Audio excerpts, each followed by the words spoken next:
Good afternoon and welcome, everybody. This would be the Jeff Cameron Show right here on 97.9 ESPN Radio. And we made it. We made it to August. I'm Jeff, that's Tom. Tom, college football starts this month. I told you I would say that on Monday, Wednesday. Today is Wednesday. I follow. It is the 1st. College football starts this month. Woo! Thank goodness gracious. It's beginning to be a bit of a, well, kind of fidgety, agitated, addict-like sort of zombie walking about the house thinking, surely there'll be a game on soon. Surely something of the football variety is in my near future. Good stuff. We're online, ESPNTallahassee.com. That's where you get to listen live via the streaming free, always. If you missed anything, go back, get caught up. All 3 hours to be posted upon the conclusion of the program on iTunes, as well as in our own audio vault. You can always email the show if you like. It's jcs at 979ESPNradio.com. Find me on Twitter at JCameronShow. Also, the WTSM app works for all of you who are out and about and want to use the app on your phone for iPhone or Android. Doesn't matter. It's all good. JCS at 979ESPNradio.com for the email. And on YouTube, it's ESPN Tallahassee. Well, listen, a lot going on today's show. I hosted this morning on ESPNU, the first team, and I had a chance to talk with Florida State great Danny Kanell. We'll run that interview that I did with him from this morning in the 5 o'clock hour. I thought it was a good chat, big picture college football stuff. The interviews you'll hear today from my work earlier today are all before, because they were very early this morning, all before the Urban Meyer stuff began to leak out in earnest and become now a thing that I think is going to see him get fired. Urban Meyer's done. I mean, if all of the things that are in Brett McMurphy's story, and it certainly looks like there is more than enough documentation, if that is all true, well, he has no chance to keep his job. This isn't one of those, well, will they? Will no, he's done. Maybe done as we're doing the show today. You're right. We were talking off the air. He didn't strike you as the kind of guy to resign. No, he doesn't strike me as the kind of guy to resign, and it's going to be brought up a million times. It's probably already been brought up 100,000. Ohio State was comfortable in firing Jim Tressel for what in this day and age appears like a trivial offense, especially compared to what's being brought against Urban Meyer through Brett McMurphy's reporting. On Facebook, no less. He doesn't have a job right now, so this whole report... about to. I think so. Yeah. This whole report is on one long Facebook post, but it reads more like a long-form article you may see on a website. It's picked up now quite a few places, and, this is all about longtime Urban Meyer assistant Zach Smith and his ex-wife, Courtney Smith, who opened up to Brett McMurphy about domestic violence. And the most important aspect of this, of course, is the fact that there was a case of domestic violence and that there were injuries and just horrific pictures that you can find. And anyhow, the ugly nature, as you can imagine, of domestic violence. But beyond that, it's that you have her now speaking out on the record and willing to provide everything from pictures to text messages that are going to reveal, and that have, from what I've read, that Urban Meyer knew of this situation with Zach Smith, maybe as early as 2009. It would appear that is true. And then later lied about it as recently as this past week. He basically called Brett McMurphy a liar, and Brett McMurphy came back with receipts and said, oh, well, bam, bam, bam, bam, bam. And you can read this article. I'll read excerpts from it. But it gets really interesting in that it involves Urban Meyer's wife as well, who Title IX comes into play here, Tom, because she works for the university, is a nurse. Yeah, potentially. I don't know where the line is drawn there, because I don't know that Courtney Smith was taking classes at Ohio State. That, to me, is a little bit more murky. I don't know if it extends to family of employees of the university the way it extends to students or student athletes. In a lot of cases that we've seen, I hate to say the word, but the more common cases that we see for Title IX charges and investigations. But certainly the fact that she's openly conversing as Courtney Smith with Urban Meyer's wife, and Urban Meyer's wife says something to the effect of, well, your husband scares me. Yeah, I'm going to tell Urban your husband scares me. Yeah, this is not good for Urban at all. Well, those photos and screenshots of the purported text conversations between Courtney Smith and Urban's wife are, I mean, you can find all of that stuff and read this story for yourself. It is well-researched and documented by Brett McMurphy. So if, again, all of these things are true, then some of what you have is Urban Meyer actively covering up a situation, and that's really problematic. There's a little bit more to this too. I was listening on the road this afternoon. What's the 1 to 3 show with Horowitz, whatever it's called on ESPNU, and McMurphy was doing a long interview on SiriusXM today. I heard that as well. And he said that he did not publish, but he has text records of Zach Smith talking about his interactions with Urban Meyer during this period of time as well. If this isn't already considered as, a smoking 21-gun goodbye salute to Urban Meyer, then it seems that Brett McMurphy has more to offer in case anybody has any doubt whatsoever about what Urban knew. But it's one of those deals, at the very, very least, you have hearsay, including Urban's wife, that everybody who was anybody in that athletic department knew exactly what the hell was going on in Columbus years ago. Yeah, the hard part with that, of course, is then once it's obvious, and it does appear to be, that all the people in the Woody Hayes Athletic Center knew of this. You mean to tell me that all of them, the other employees and all the other folks in the athletic department knew of this, but Urban didn't? Come on. That's just simply not going to be true. Well, and what Brett did a good job of establishing in the story is the reason why Urban would be motivated. Because, the question that someone could ask if they're coming from the outside is, why would he want to protect a receivers coach / graduate assistant? Mm-hmm. Like, what is the importance of this person to Urban Meyer? Well, Zach Smith has been a coach or graduate assistant of some kind on Urban Meyer's staffs, plural, for 11 years out of his 34 that he's lived. And his grandfather is somebody that is near and dear. Earl, I think it's Earl, or is it Bruce? I forget. Former coach at Ohio State. His grandfather is a former coach who Urban Meyer calls a second father. So here you go. You've got somebody that's essentially family to Urban Meyer. He's trying to protect a family member, an extended family member, so to speak. And here you go. Right now, it's coming back to bite him. Well, and people would have wanted to see that a long time ago. I mean, my goodness gracious. This is it's remarkable to go back and find the connections to stuff that went on in 2009, by the way, and then again in 2015, and then the most recent Big Ten meetings. Obviously, it's rather, it's pretty shocking. By the way, were you thinking of Earl Bruce? Earl Bruce, sorry. Yeah. So I got the names. I said Earl or Bruce or whatever. Well, when you said that, I said in my head, I was thinking he's thinking of Earl Bruce. That's his grandfather. That's Zach Smith's grandfather. Okay. Right, so that's the connection there. He's the former Ohio State coach, and Urban has considered him a confidant and essentially a second father, according to a quote he gave to a different media outlet years ago. So what Brett's doing is he's establishing ironclad evidence of the motivation. Well, and here's the thing. Okay. So this will play out as we're on the air and on into the evening and probably into tomorrow. And I'm going to project here and suspect that this does not end well for him. And a very, very, and I know there are more important things going on here, but if we're just looking at the fact that we're now in August and football practice gets underway in many places this Friday, gets underway here on Monday. How quickly does Ohio State act? How quickly does Urban Meyer maybe read the tea leaves here and realize I got no shot? It's over. I should step down. And who knows, we may end up having legal issues here. But think about that job. Yeah, I know that's callous. And again, there's a bigger issue here, the issue of domestic violence. I got it.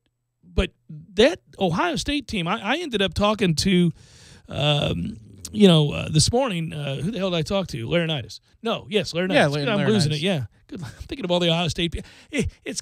Bear with me today, guys. I'm a little loopy. Earl, Bruce, Smith. We're out there, yeah. Meyer. But I'm talking to a lot of people today, and there's a lot of content today, which is good.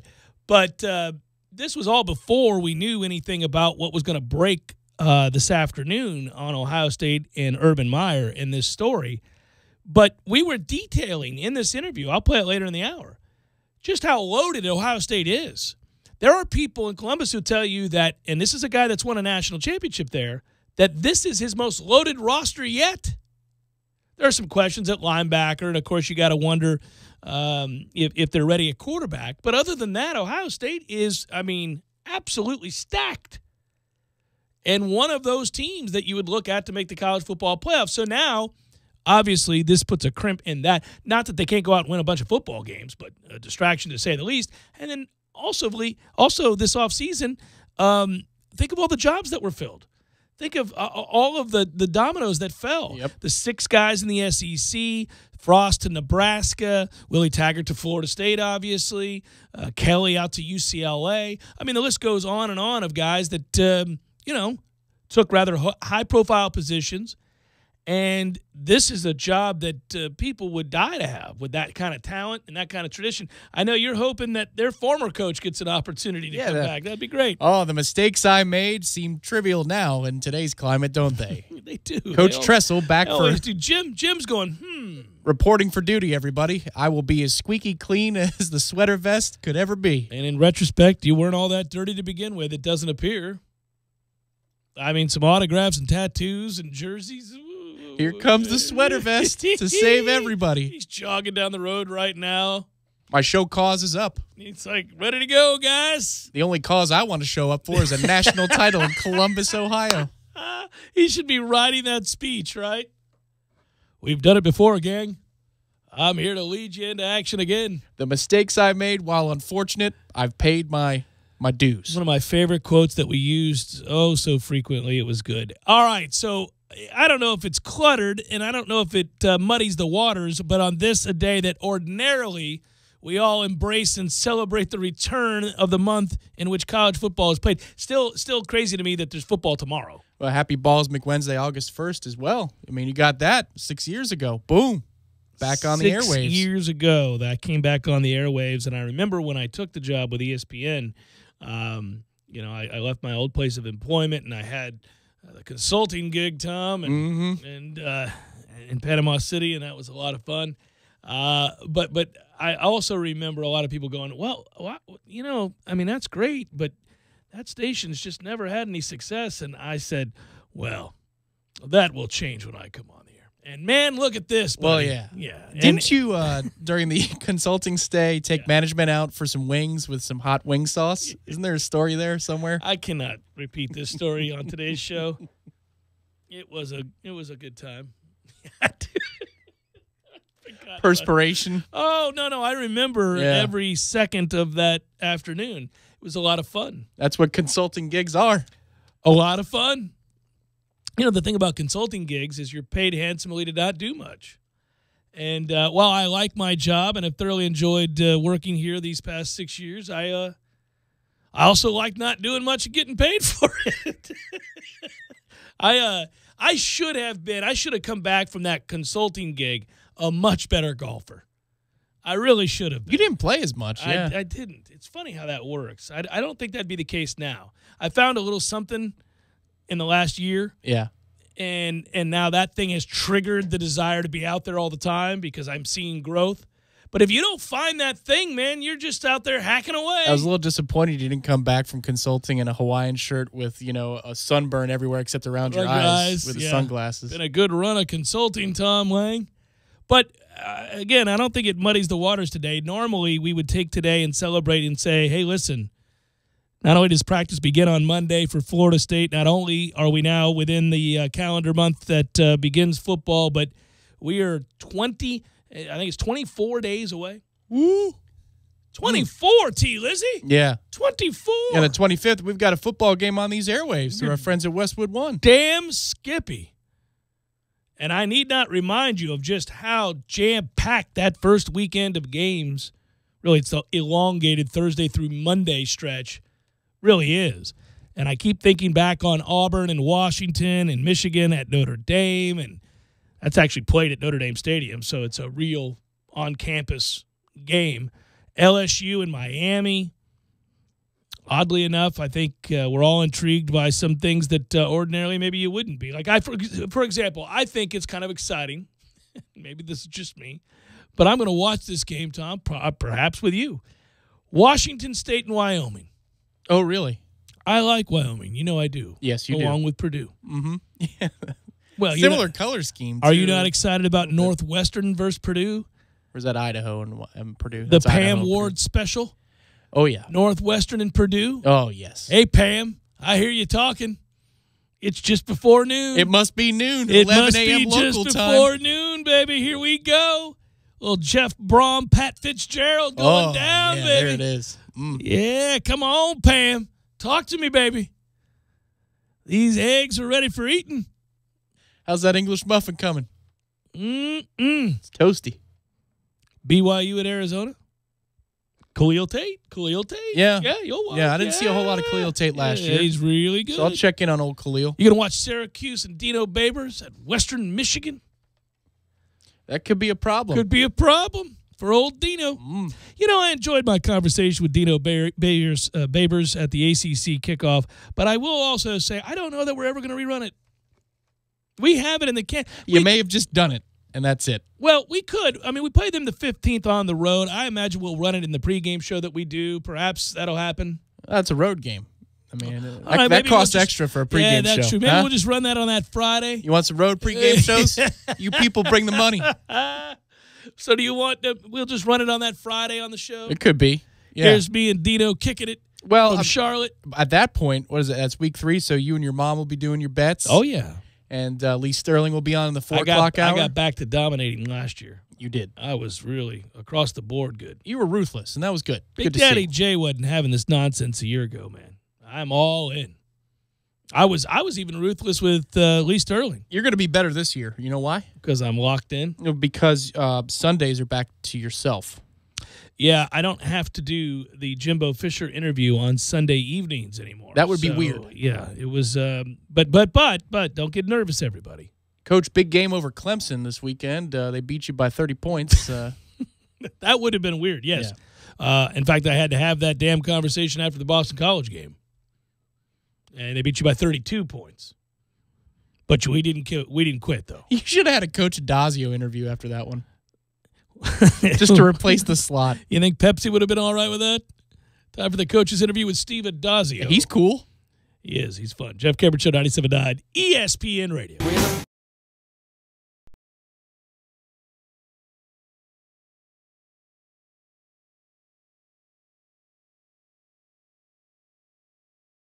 When you're in need of auto repairs, look no further than Nice Tire and Auto Service. Nice has been in business for 16 years with long-term, knowledgeable sales associates. They have the latest wheel balancing machine in the industry. And for passenger vehicles, they service AC, brakes, suspension, tune-ups, and much more. Never sit through a long wait. Nice Tire and Auto has 10 service bays to get you back on the road quickly. If you have tire problems, check out their large inventory with various Goodyear and Michelin tires. Nice Tire and Auto Service, 4792 Bluntstown Highway, 574-4100. Sorry, boys, I did not have time to pack. We got this. It's right here, guys. We got this. I thought I could handle it. We got this. Moving doesn't have to be a hassle. Call us first at 2 Men and a Truck. No matter the move, home or business, we'll make it a smooth one. I forgot something. We got this.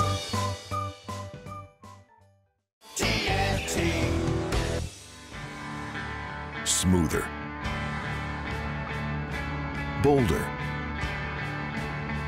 sharper, comfier, smarter, fiercer, tougher, stronger, longer, greater, prouder. Gravely Zero-Turn Mowers.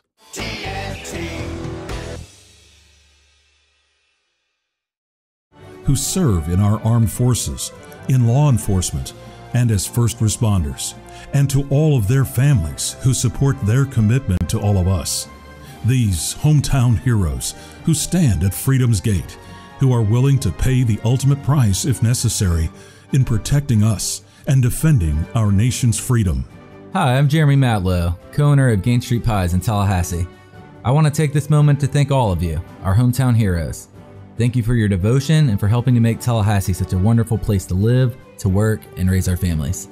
Here's to you, hometown heroes, from Gain Street Pies in Tallahassee, on Gain Street in Midtown, and now on Capitol Circle Northeast at Easterwood Drive. Stop in today or find them online at GainStreetPies.com. Hey, I'm Jeff Doxey, Realtor for Capital Property Consultants, representing Premier Fine Homes. If you're thinking of owning your own brand new Premier home, call or text me at 850-545-4747 or email me, jeffdoxey1@gmail.com. You say where, I'll be there. Your Canopy Connection. And we're back with another edition of Spring Cleaning. Today, we want to know how you save energy, water, and money during the warmer season. Caller, you're on the air. What do you do to save energy? With the warmer temperature, I know my AC is working overtime, so I make sure to replace my AC filter once a month. Excellent suggestion. Next caller, you're on the air. Well, the City of Tallahassee recommends that I take advantage of their grants and loans to get more installation in my attic. That's really going to keep my cooling costs down. These are some great suggestions. There are lots of ways to save. Caller, you're on the air. I reduce energy for water heating by lowering my water heater temperature and installing low-flow shower heads. We have time for one more caller. What do you have for us? I make sure to use my programmable thermostat to regulate the temperature in my home when I'm away. Thank you, caller. That's all the time we have today. The City of Tallahassee Utilities would like to help you save as much energy as you can and save money while you're at it. Visit talgov.com for more information and start saving energy today. Games for Less, the only locally owned and operated gaming store in town, has Tallahassee's largest selection of new and used video games and game systems. The future of video gaming is at Games for Less, where they have both the PS4 and Xbox One. It's time to trade in your old systems and elevate your gaming experience now. Games for Less is also your headquarters for the best in retro gaming. Atari 2600, original Nintendo, Super NES, or Sega Genesis, you name it. They got it at Games for Less. Games for Less, the Super Walmart Shopping Center on Appalachia Parkway. Give them a call today at 850-219-3535. That's Games for Less. With a loaded roster of young stars, the Braves are going to have a fun summer with some huge National League battles. Hit high and deep to right field. Did he get it? I guess he got it. Way out of here to right center field with room to spare. Atlanta Braves baseball on 97.9 ESPN Radio is brought to you in part by AmeriGas Propane of Tallahassee, Bagel Market Bistro, and by Early Trucking Company in Arlington, Georgia. You're listening to The Jeff Cameron Show on 97.9 ESPN Radio.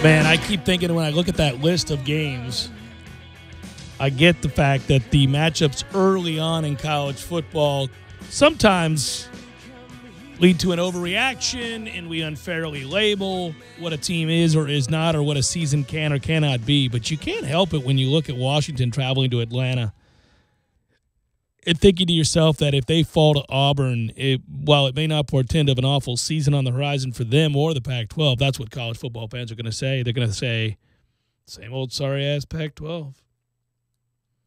And in that sense, it's a big, big, big game for that program. Because Washington really probably can't lose that game and still find their way into the college football playoff, whereas Auburn could.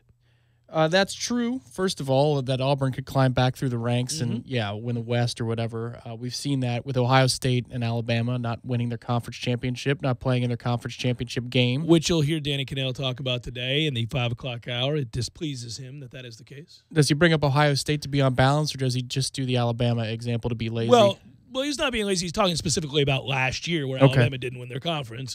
He'll just always harp on the SEC and not, balance it all out. I actually teased him about it. I said, you'd want to institute a Alabama rule, and he goes, not just Alabama, anybody, and he goes on to say that. So, well, that's nice for a change. Yeah, there you go. But in that case, if Washington were to lose and let's say run the table, win the Pac-12, it's almost like they'd have to be a one-loss conference champion, and then the other Power Fives would have to produce a couple of two-loss conference champions. Oh, yeah. It's like you'd have to finish ahead by a game, almost like it was an MLB standings or something along those lines. And that's what I mean. I think that, listen, you've got a situation where if you lose that game because the Pac-12 is not in good standing in the eyes of most college football fans, and I know the College Football Playoff Committee is not supposed to take into account what happens in previous years, but they damn sure do.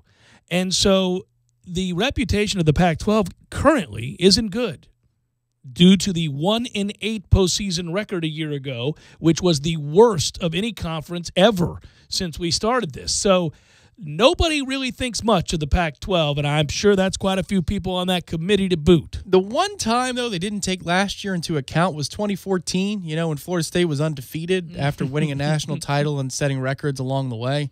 They didn't really care about precedent Then at that they were point. trying to introduce game control and all these other... Yeah, that was awfully fun, wasn't it? Those were some fun debates, yeah. Well, it actually, and listen, I don't want to prattle on about this now. It's 2018. But it did very real damage because it forced Florida State to travel out to California to face Oregon instead of playing closer by. And listen, I do think that had an effect. That's not the reason we lost. We lost the game because we turned the damn football over a gazillion times in a short period of time. Maybe Jalen Ramsey doesn't have the flu or whatever he had for that game, and he drops the interception he could have taken at least to the red zone. Yeah, before Mariota was fast. Yeah, Mariota's fast. You're right. So that he would have had to at least knock him over. Yeah, which there's no guarantees would have happened. He is frail, and Jalen is strong. Right. At that point, yes, it was not Trey Mason Jalen. It was man Jalen. Well, and I even think that Jalen was, he got caught kind of out of position. And hey, man, I'm it's thankful a good thing he got trucked. I'm thankful he did. It's a good thing he got trucked. No, I do. I think that's a huge game for that conference because if they win it, they're in position to go through where you could even afford a loss and still win the Pac-12 as a one-loss team and go to the college football playoff because people would then fall back and say, well, they did beat Auburn. And, that is always a feather in your cap, right? Because I think this is a good Auburn team, right? As long as Auburn doesn't lose every important game it plays. I don't think they will. They're good. Stidham's good. They got a talent. But it's a very interesting time. As long as Auburn is good, you have that cross-division matchup with Georgia. That's who they're locked in to play every year in the East. And so Auburn is this awesome tie-in piece between Georgia, Alabama. So you have a lot of comparison notes. And then if Auburn, and they schedule difficult games. They're like Clemson in that sense. Across Power 5 conferences, Auburn's not afraid to play somebody. No. And they did with Clemson. It feels like 5 times in the last 6 years. They lose those games, but they do. Yeah, they do. But they're not afraid to. So they serve as this great team to help play transitive games with for the College Football Playoff Committee. Well, that one high on my list of games to be excited about, and it's it's funny. I just think of the way things shape the season and our perception of what teams are. And I was talking with Andy Staples. He wrote an article about that very thing. He said, remember, and the great reminder is constantly the Notre Dame-Texas game. We're all asked to remember how we felt after that Notre Dame-Texas game. A, it looked like Texas might be back, and B, it looked like Notre Dame had weapons and was going to be a team that found the end zone frequently and all of those things, and then turned out those two teams weren't any good. And that Texas certainly wasn't any good. At all. But it was a great game. Not even a little bit. Ignorance was bliss, though, that night. Well, and it always is early because you're just so happy to have football back. I was joking about it this morning. Listen, I know Tennessee, West Virginia gets overlooked when we talk about these big early season games this month, but in truth, I think that's a big game for West Virginia. Pruitt's got a brutal schedule, Jeremy does, in year one at Tennessee. Nobody is expecting them to win really a damn thing. They're going to have a rough go this year. That schedule is just wrong. So, I don't know. What's one more loss if it happens in year one when you're seeking to turn the whole thing around in a year where the expectations are so low? But there are legitimate expectations at West Virginia to have a season that goes above and beyond at best middling, which they so infrequently do, and they simply don't do under Holgorsen. So, can't kind of lose that game. Big 12 would need you to win that game too. Yeah, that game is as important to West Virginia as the Michigan-Notre Dame game is for the two parties playing in that all-important tilt. You need legitimacy. You're trying to ascend to something. Notre Dame is trying to ascend to playoff position. So is Michigan. So is West Virginia. Good times. By the way, take the under on UCLA. I'm throwing around teams that aren't going to win a lot of games this year. UCLA, year one, high-profile coach. I'll give you these throughout the show today, Tom. A lot of things that Chip's working on. Oh, man, that's just not a pretty deal. That's not. Listen, they can't even reside under the tent of suspicion currently. I mean, they can't. It's not fair to them? Well, no, they're not expected to do a thing, and that's when you're not expected to do much, then you can't live under the tent of suspicion. By year 3, maybe we'll start to bring that up. But he's got system. So they're in the sister tent. It's like the that's about right tent. That's about right. Yeah, those folks are looking for work. Let's give them. Do we have any extra hot dogs?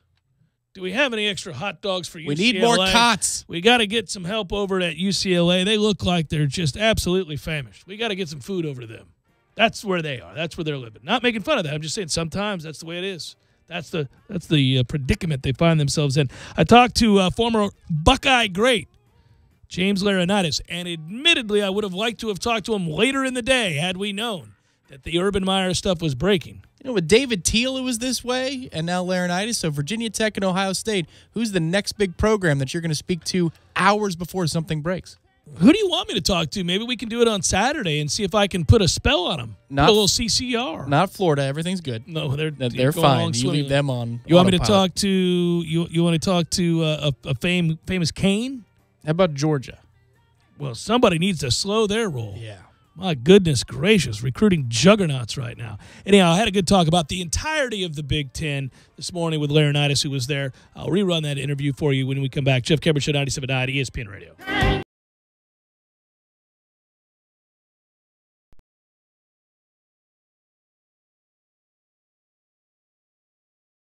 When you're in need of auto repairs, look no further than Nice Tire and Auto Service. Nice has been in business for 16 years with long-term, knowledgeable sales associates. They have the latest wheel balancing machine in the industry. And for passenger vehicles, they service AC, brakes, suspension, tune-ups, and much more. Never sit through a long wait. Nice Tire and Auto has 10 service bays to get you back on the road quickly. If you have tire problems, check out their large inventory with various Goodyear and Michelin tires. Nice Tire and Auto Service, 4792 Bluntstown Highway, 574-4100. Sorry, boys, I did not have time to pack. We got this. It's right here, guys. We got this. I thought I could handle it. We got this. Moving doesn't have to be a hassle. Call us first at 2 Men and a Truck. No matter the move, home or business, we'll make it a smooth one. I forgot something. We got this.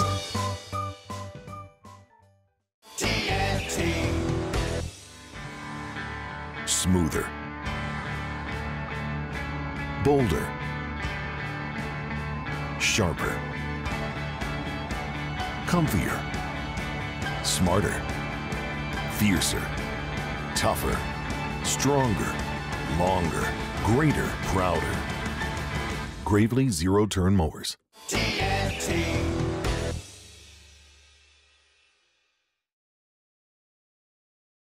2018 season. Patriots released receiver Jordan Matthews, who injured his hamstring during practice on Sunday. Matthews signed as a free agent in April, was expected to boost a New England core that lost Brandon Cooks and Danny Amendola via free agency and will be without Julian Edelman the first 4 games because of a PED suspension.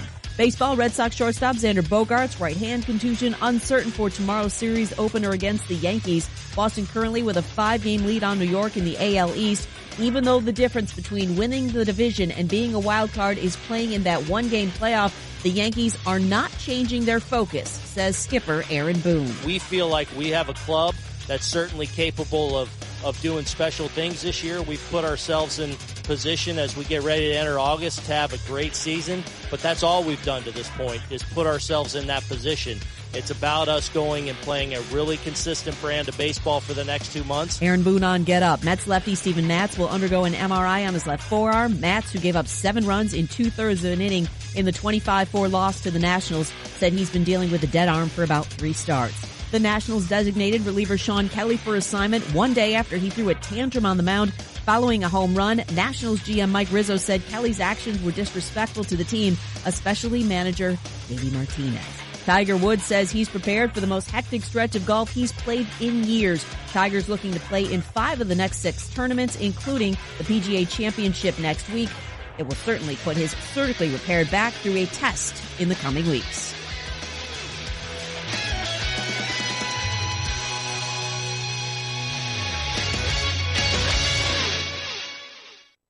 Hi, Chris Kraft for Kraft Nissan. You're the kind of person who believes the best deals on cars are when you buy a pre-owned car that just happens to be in mint condition? Well, right now is the time. Kraft Nissan is the place for you to look at your next car. Here's the deal. Kraft Nissan has changed over our entire rental fleet. So all of the cars that were in the rental fleet last year are now priced to sell. These cars are Nissan certified and come with a 7-year, 100,000-mile Nissan warranty, plus Kraft Nissan's exclusive lifetime warranty. Our certified pre-owned vehicles also come with 24-hour roadside assistance, free Carfax history report, free trial of XM Sirius radio, and best of all, Nissan gives you a $450 rebate. When is the last time you heard of a manufacturer giving you a rebate on a pre-owned vehicle?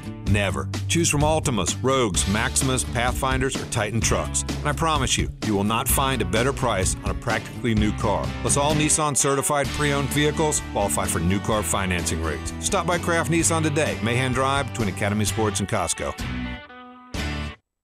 Get your weekend started right here on 97.9 ESPN Radio. Saturdays at 6 a.m. with Fishing Florida Radio. Listen to the three amigos, Boudreaux, Steve Chapman, and Captain Mike Ortega as they catch you up to speed on what's new and biting in the North Florida region. Big-time guests, celebrities, interviews, and 3 hours of the fishing info you need. Fishing Florida Radio is brought to you by Sea Quarters Marina off Highway 98 in Carabel. Sea Quarters Marina, your full-service marina. And presented by Hobbit American Grill and Mike's Marine Supply. Don't just listen to The Jeff Cameron Show. Watch it live. The Jeff Cameron Show Streamcast. Live weekdays 3 to 6 p.m. Head to ESPNTallahassee.com today to watch live or catch up on demand. The Jeff Cameron Show Streamcast. Brought to you by Nice Tire and Auto, your trusted Goodyear dealer. Nice Tire and Auto, just minutes away from FSU campus. Parker Brothers Roofing says don't play games with your roof. Protect your home and your family. The Parker Brothers tell you the truth. We'll fix your roof, cause it's what we do. With quality, integrity, and pride. Parker Brothers Roofing, professional every time. Stay safe and dry inside. Roofing is rewarding, but it's not exactly a bed of roses. It's a very dirty job, subject to the environment, working on 98-degree summer days, dodging rainstorms, working on steep slopes like a mountain goat. At Parker Brothers, our skilled workers have chosen this challenging trade as their career choice. These are the people that you want working on your roof. We've been servicing the community since 1995. Call us at 656-8112. Parker Brothers Roofing, professional every time. Stay safe and dry inside. CGC 042221, CCC 049350. Broadcasting live from the AmeriGas Propane Studios in the capital city of Tallahassee. This is the Jeff Cameron Show, brought to you by Cornerstone Tool and Fastener on 97.9 ESPN Radio.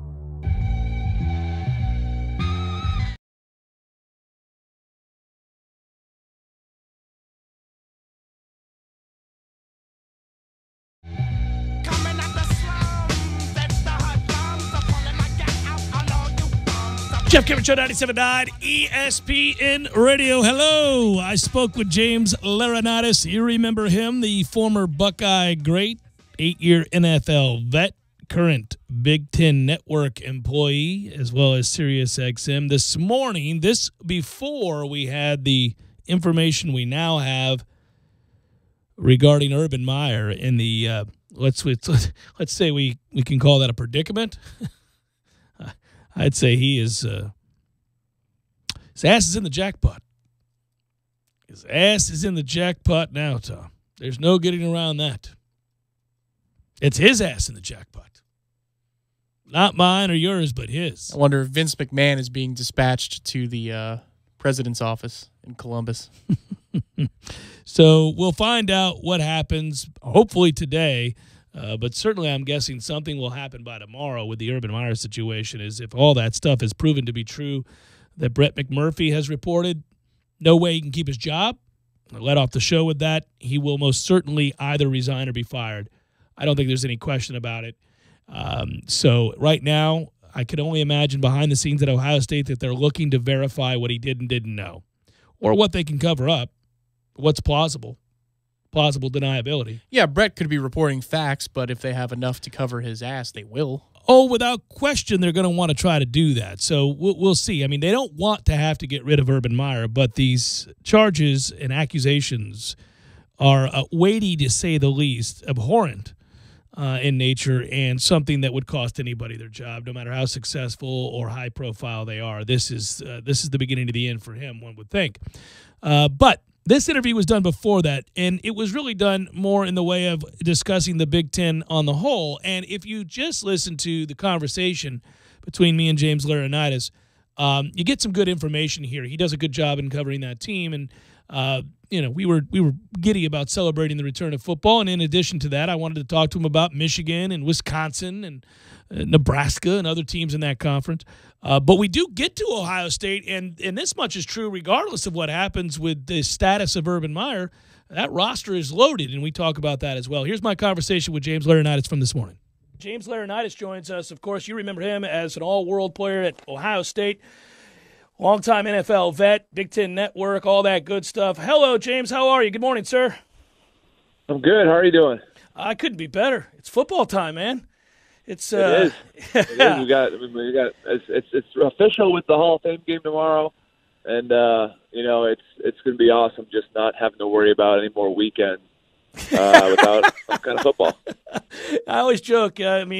It's great to spend time with the wife, great to spend time with the family and all that, but it's time to get back to some football, right? It is. It's been my routine since I was in fourth grade. Every fall you go play football, and then ever since being done playing it, now it's just time every fall to still cover it. And I'm watching it since before I played it, so I love this cycle of kind of getting in it, and nothing better than the beauty about football, I really believe, is that no matter what, you feel like your team has a chance a lot of time going in. There's like the optimism is at an all-time high for so many teams, and especially college ball, man. You never know. Never know how it's going to fall. Well, and especially when you're playing at a place like Ohio State where that is true annually. I will ask you this, though. I am really intrigued. Let's look at the Big Ten as a whole. And let's start off with, I know you were at the Big Ten kickoff, Big Ten meetings, and I'm always intrigued. I think the storylines are bountiful in that conference. What was your takeaway, big picture takeaway from your time there talking with coaches? What are you most intrigued by out of the Big Ten this year? I'm intrigued to the East, obviously. That's where all the heavyweights are, with Ohio State, Michigan State, and Penn State. I tell you what, though, I think a lot of people are going to continue to overlook Wisconsin. I don't think people, even though they had the good regular season last year, they lost to Ohio State, they beat Miami in the Orange Bowl. People still, I think, just kind of look at Wisconsin like, they're just kind of a blah kind of program. But if I was a betting man, I would say, if you made me pick right now, Wisconsin is a team that I would probably have to pick for winning the Big Ten, just because talent level, they don't match up against Ohio State overall top to bottom. But Ohio State fans, and me living in Columbus as well, they have an idea of Dwayne Haskins is already, Troy Smith with a small sample size just because of what he did in Ann Arbor. And last year when JT got hurt. And we haven't seen him in a full scope, full season. So there's a lot of optimism because your small sample size looked good, but we've never seen him when, back's against the wall, things aren't going well. Does he have that same type of leadership that JT does?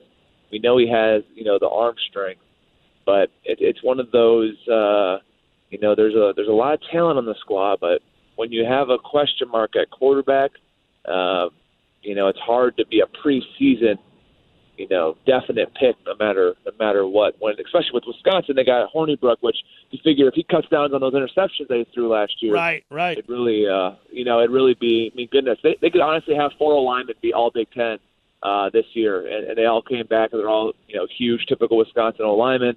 Jonathan Taylor is going to be a Heisman contender, so they got a lot to work with over there. I was going to say, it is interesting, right? Because all Wisconsin has done, we talked about it in the first hour of this show. Look at the last 4 years. And this is amazing, James. You got 11 wins, 10 wins, 11 wins, and 13 wins. And again, I think you're right. I think the national perception and maybe even the perception of the Big Ten elite is, Wisconsin's nice, but, well, now you're seeing some elite level talent, though. You're talking about a Heisman candidate. You're talking about all-world offensive line. These are the kinds of combinations where you can run the ball effectively and play good defense that win you a ton of football games and give you a chance to win a conference title. Yeah, and Wisconsin always has really good linebackers. It doesn't change with T.J. Edwards, Bucket's finalist, and then you have Dakota Dixon, who's a senior leader in that secondary at safety. They seem to always find these pass rushers that these outside linebackers that can disrupt people. So to me, what they've been able to do in their model consistency, I think they get overlooked too because it's the typical brand, right? It's going to be the run the football heavy, play action stuff, which isn't necessarily sexy. And then Paul Chryst is the perfect Wisconsin head coach. He's going to be very soft-spoken, kind of like a quiet toughness. And then in the East, you have, Urban Meyer and Jim Harbaugh and D'Antonio with his death stare, and James Franklin with his his kind of peppiness. That's where all the personalities are, right? Sure. One other thing I took away from Media Day is that Scott Frost. You can see why he, for one, is so successful, but you can see why people love playing for him and love playing with him. There's just the same thing. Like you try to think of guys who represent their programs perfectly. I mentioned Chris, but you also think of Scott Frost with Nebraska. Just a quiet, confidence, toughness, no nonsense. And I think it's only a matter of time before he gets – I think Nebraska's ideals need to be, hey, we're going to be Wisconsin, right? We can consistently compete in the West and just give us one game in Indy where we can beat a Big Ten East team and get to the playoffs.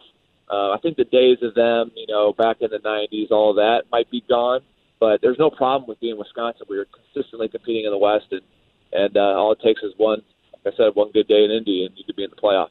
Well, yeah, and I was going to ask you, what is Nebraska fans have had to adjust because it is a storied program with national titles and all the way through, obviously, into the 90s where they were dominant. This was a program that annually we talked about as a potential national championship contender, but it's been a long time since that was the case. You got to go back to the early 2000s, and it really hasn't happened, and I wonder what is their ceiling now, and you're saying you think, look, for now, let's get to a level, let Scott Frost build this thing to a level to where annually we look at them as a 10 to 12 win team like we do with Wisconsin, right?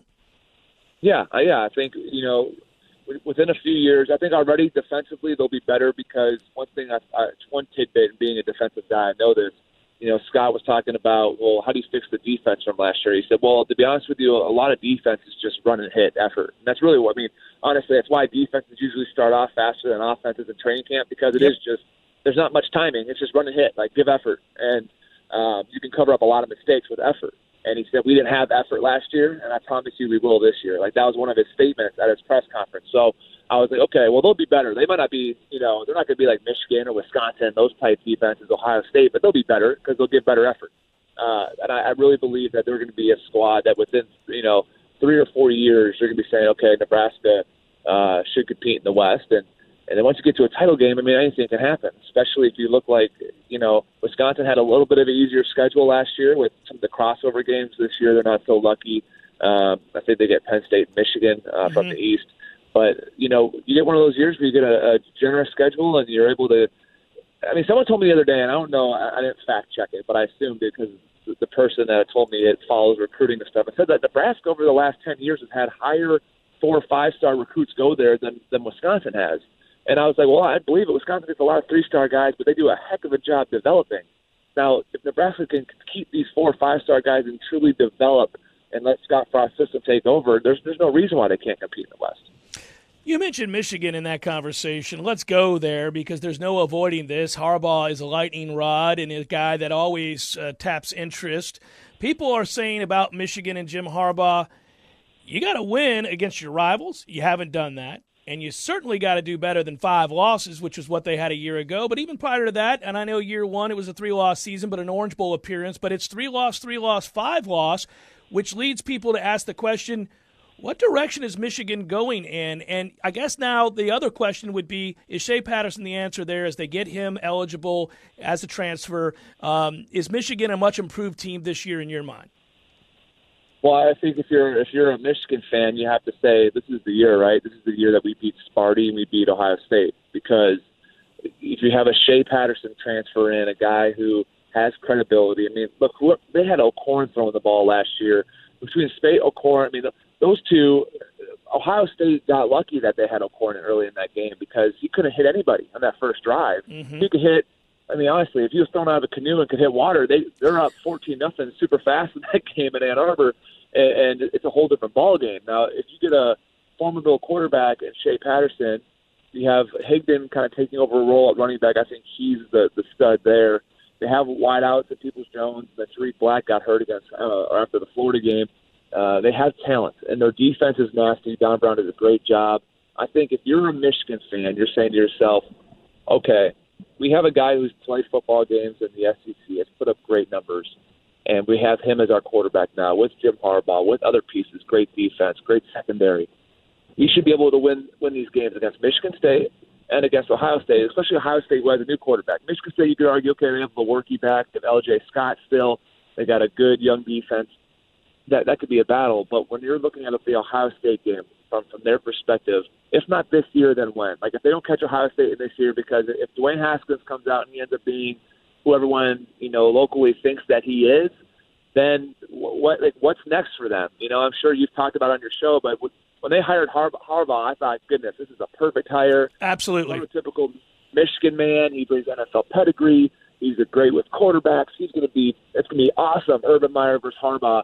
And it's fallen so flat that you're kind of like, okay, well, if they ever get the feet hot for him and decide to move on, who's next? Because there's really not another Michigan guy that I can even think of that was out there except, Les Miles doesn't have a job, right? But you know what I mean? Like, there's nothing. When you have a prototypical, you're paying him a ton of money and falls flat, I think Michigan's in a unique situation. You don't want them to become a museum versus a team that is, should be in it year in, year out. Yeah, and we thought that, you're right, that was an automatic, that you bring back a former quarterback, you bring back a guy that had success in the college game at Stanford as a head coach. If you can win at Stanford, certainly you can win at Michigan. He's a guy that had success in the NFL, taking the 49ers to the Super Bowl. It seemed like a no-brainer, but you're right, it has fallen flat. Let's segue here to Ohio State, because obviously they're the class of the Big Ten, and everybody knows that coming in. Some people would say, and this is saying a lot, by the way, that Urban Meyer going into his 7th year is perhaps loaded with the most talented roster he's had. But the question will be the aforementioned Dwayne Haskins. You talked about him just a second ago. This is a guy that people will talk about as a potential Heisman Trophy guy down the line. Your thoughts on him? Is he ready for the spotlight? And then I guess other question marks that you see with Ohio State. Well, I think he's definitely ready for the spotlight. I think one thing with Dwayne is that he has unbelievable confidence. He's ready for this opportunity. I think he has so much confidence that sometimes you'll hear Urban Meyer say things to kind of temper it a little bit. Like at media days, he says, Dwayne Haskins is going to get the first opportunity to be our quarterback, and then he goes and mentions Tate Martell and goes on and on. And when you ask people around the program, they're saying that, well, he knows that the kid knows that he's good. Like he has so much confidence in himself, he's kind of trying to just, I guess, try to keep up humble as much as he can before it kind of explodes, and that makes sense. There's always mind games when it comes to that stuff, but I think he's a guy with a rocket arm, and to be honest, this is the most intriguing preseason kind of to watch for me since Urban Meyer's been here. Besides the year one, because when year one he came over, he didn't really know what he had, but he had Braxton Miller, so you thought, gosh, Braxton Miller and Urban Meyer's offense is going to be pretty cool to watch.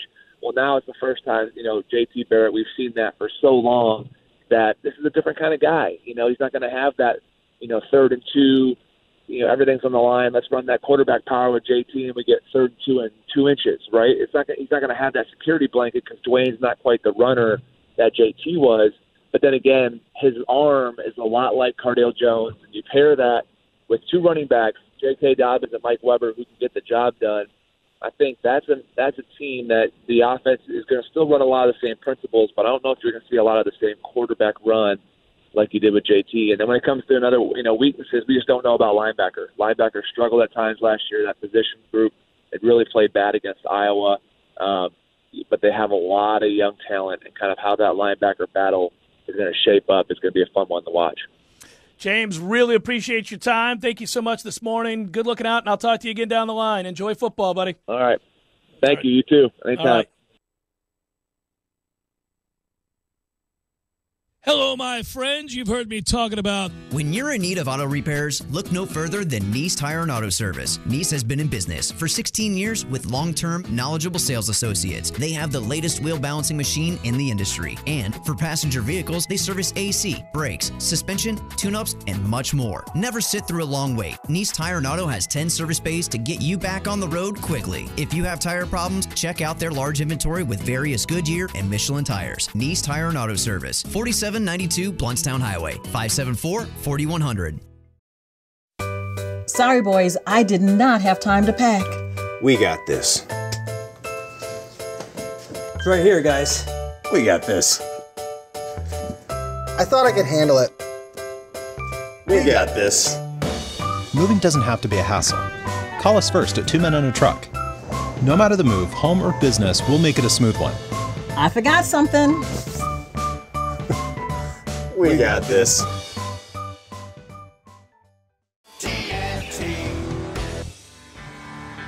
Smoother, bolder, sharper, comfier, smarter, fiercer, tougher, stronger, longer, greater, prouder. Gravely zero-turn mowers.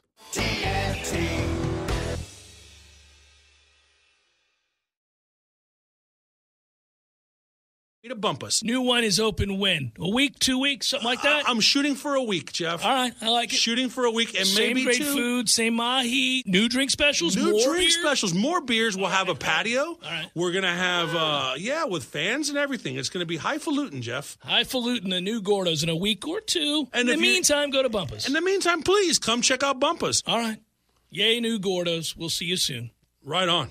Hey, I'm Jeff Doxey, Realtor for Capital Property Consultants, representing Premier Fine Homes. If you're thinking of owning your own brand new Premier home, call or text me at 850-545-4747 or email me, jeffdoxey1@gmail.com. You say where, I'll be there. Your Canopy Connection. Change your life with a career in a year at Lively Tech. 38 career in a year programs available. Medical assistant, pharmacy tech, welding, diesel mechanic, automotive, massage, HVAC, electricity, cosmetology, barbering, digital design, and building trades. Full-time, part-time, and nighttime schedules are available for most programs. Enrollment opportunities provided for local high school students. Financial aid is available for those who qualify. Visit livelytech.com for more information. Change your life and enroll now. Lively Tech, your career starts here. Bob Sullivan founded Bob's Auto and Collision Center with the goal of providing honest repair estimates, fair pricing, and fast service. 35 years later, he's done just that and has made Bob's Auto #1 with FSU students and Tallahassee.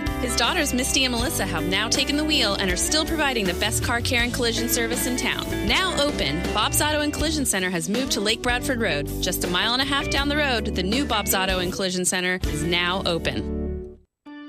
Barry knows cool. He's keeping you comfortable. Barry knows cool. You can put him to the test. Summer temps in Tallahassee can mean extra stress on your AC unit. Let Barano Heating and Air Conditioning help with their Total Comfort Service program. Visit BaranoAC.com for info. You'll also find money-saving rebates, energy-saving tips, online scheduling, and more. Turn to the experts at Carrier and Barano Heating and Air. Call 580-4029. License for CAC 057652.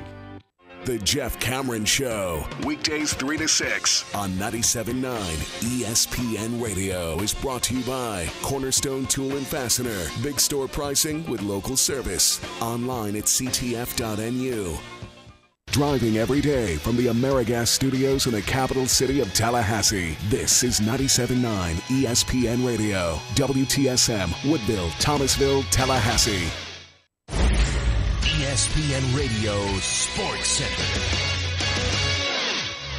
I'm Christine Lisi. Here's what's happening. Packers linebacker Jake Ryan has a torn ACL, according to ESPN's Adam Schefter. The injury will likely force him to miss the entire 2018 season. Patriots released receiver Jordan Matthews, who injured his hamstring during practice on Sunday. Matthews signed as a free agent in April, was expected to boost a New England core that lost Brandon Cooks and Danny Amendola via free agency and will be without Julian Edelman the first 4 games because of a PED suspension. Baseball, Red Sox shortstop Xander Bogaerts, right hand contusion, uncertain for tomorrow's series opener against the Yankees. Boston currently with a 5-game lead on New York in the AL East. Even though the difference between winning the division and being a wild card is playing in that 1-game playoff, the Yankees are not changing their focus, says skipper Aaron Boone. We feel like we have a club that's certainly capable of doing special things this year. We've put ourselves in position as we get ready to enter August to have a great season, but that's all we've done to this point is put ourselves in that position. It's about us going and playing a really consistent brand of baseball for the next 2 months. Aaron Boone on Get Up. Mets lefty Steven Matz will undergo an MRI on his left forearm. Matz, who gave up 7 runs in 2/3 of an inning in the 25-4 loss to the Nationals, said he's been dealing with a dead arm for about 3 starts. The Nationals designated reliever Sean Kelly for assignment 1 day after he threw a tantrum on the mound following a home run. Nationals GM Mike Rizzo said Kelly's actions were disrespectful to the team, especially manager Davey Martinez. Tiger Woods says he's prepared for the most hectic stretch of golf he's played in years. Tiger's looking to play in 5 of the next 6 tournaments, including the PGA Championship next week. It will certainly put his surgically repaired back through a test in the coming weeks.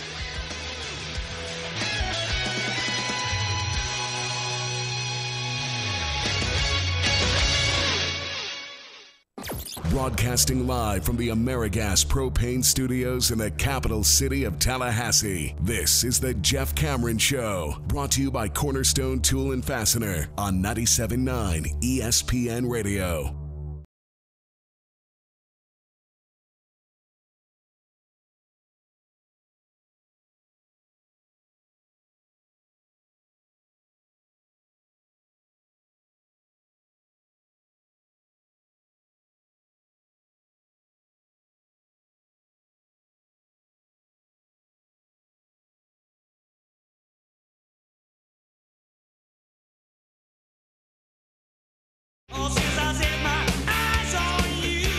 Hour number 2, Jeff Cameron Show, 97.9 ESPN Radio, and a fine Ballsmick Wednesday to you and yours.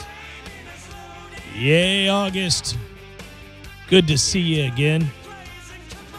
By the way, there is a side note there. As much as we're sitting today and celebrating the return of August, meaning really, in essence, the return of football, it's not lost on me that we're 8 months into 2018. What the hell happened to 2018?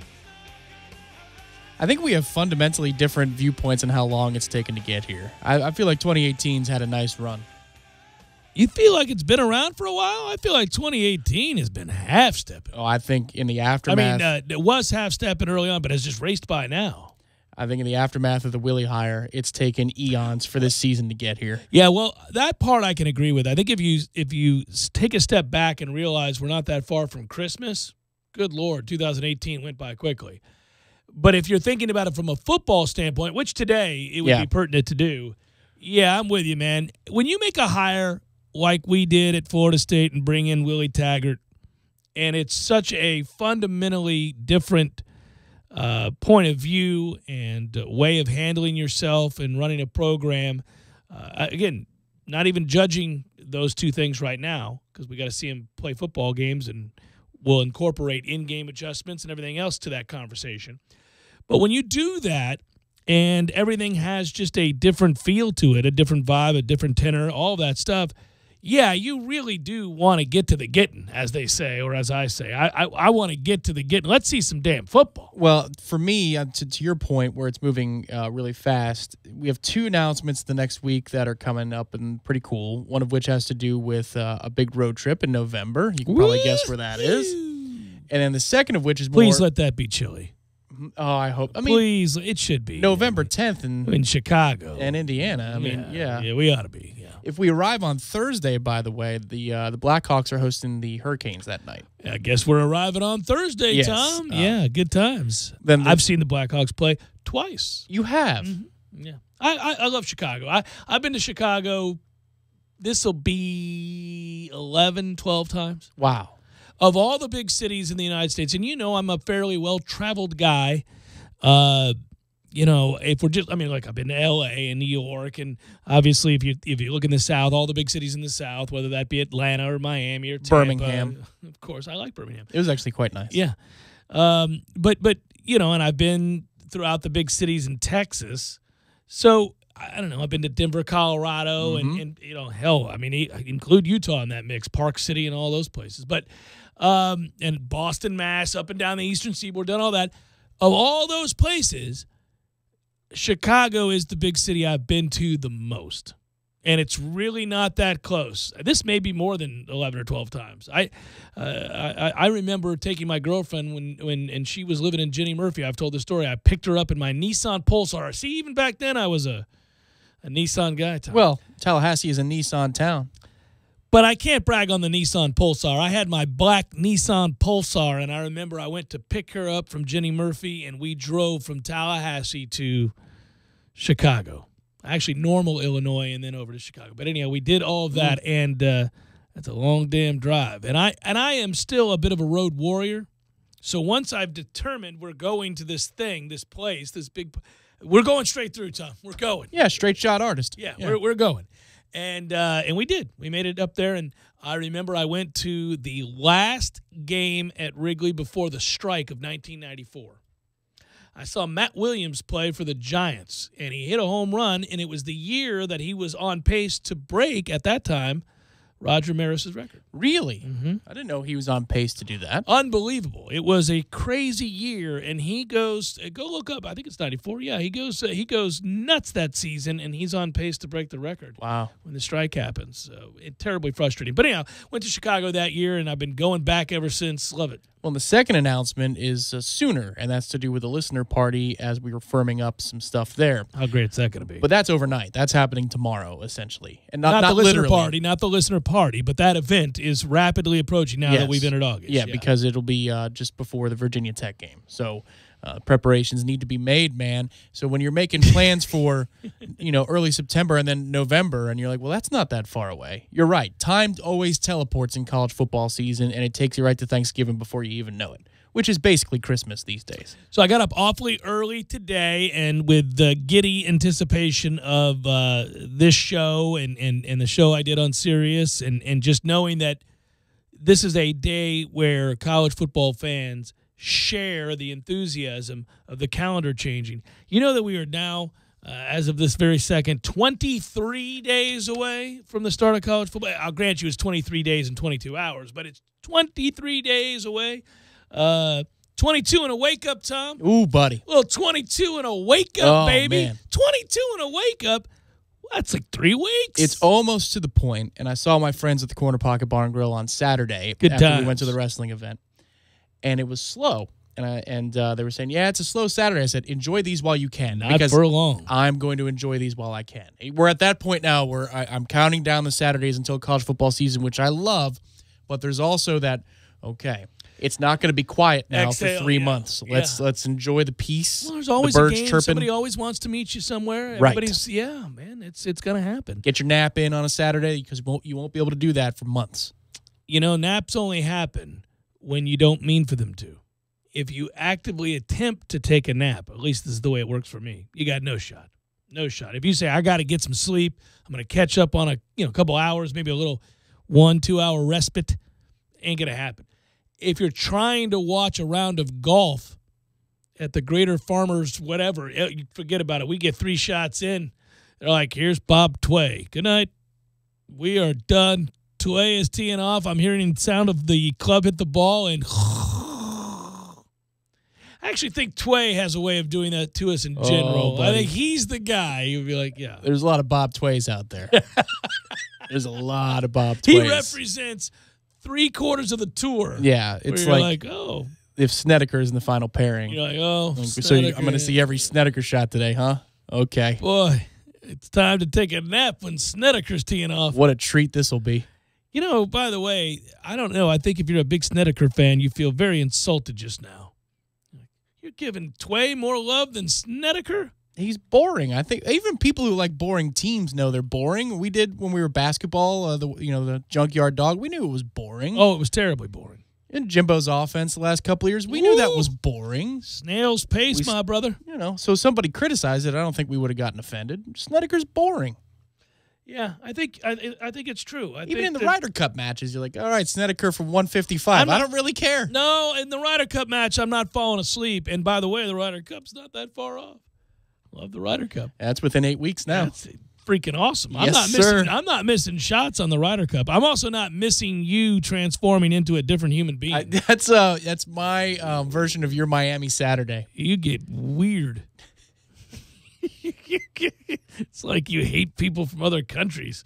It's like I meant that act for 3 days. Yeah, it's just weird. It's hilarious. I care about the Ryder Cup. You deeply. do care deeply about the Ryder Cup. Yeah. I have to root for Bubba Watson, man. So you got to go dark places. That's hard. You got to reach down deep there. Oh.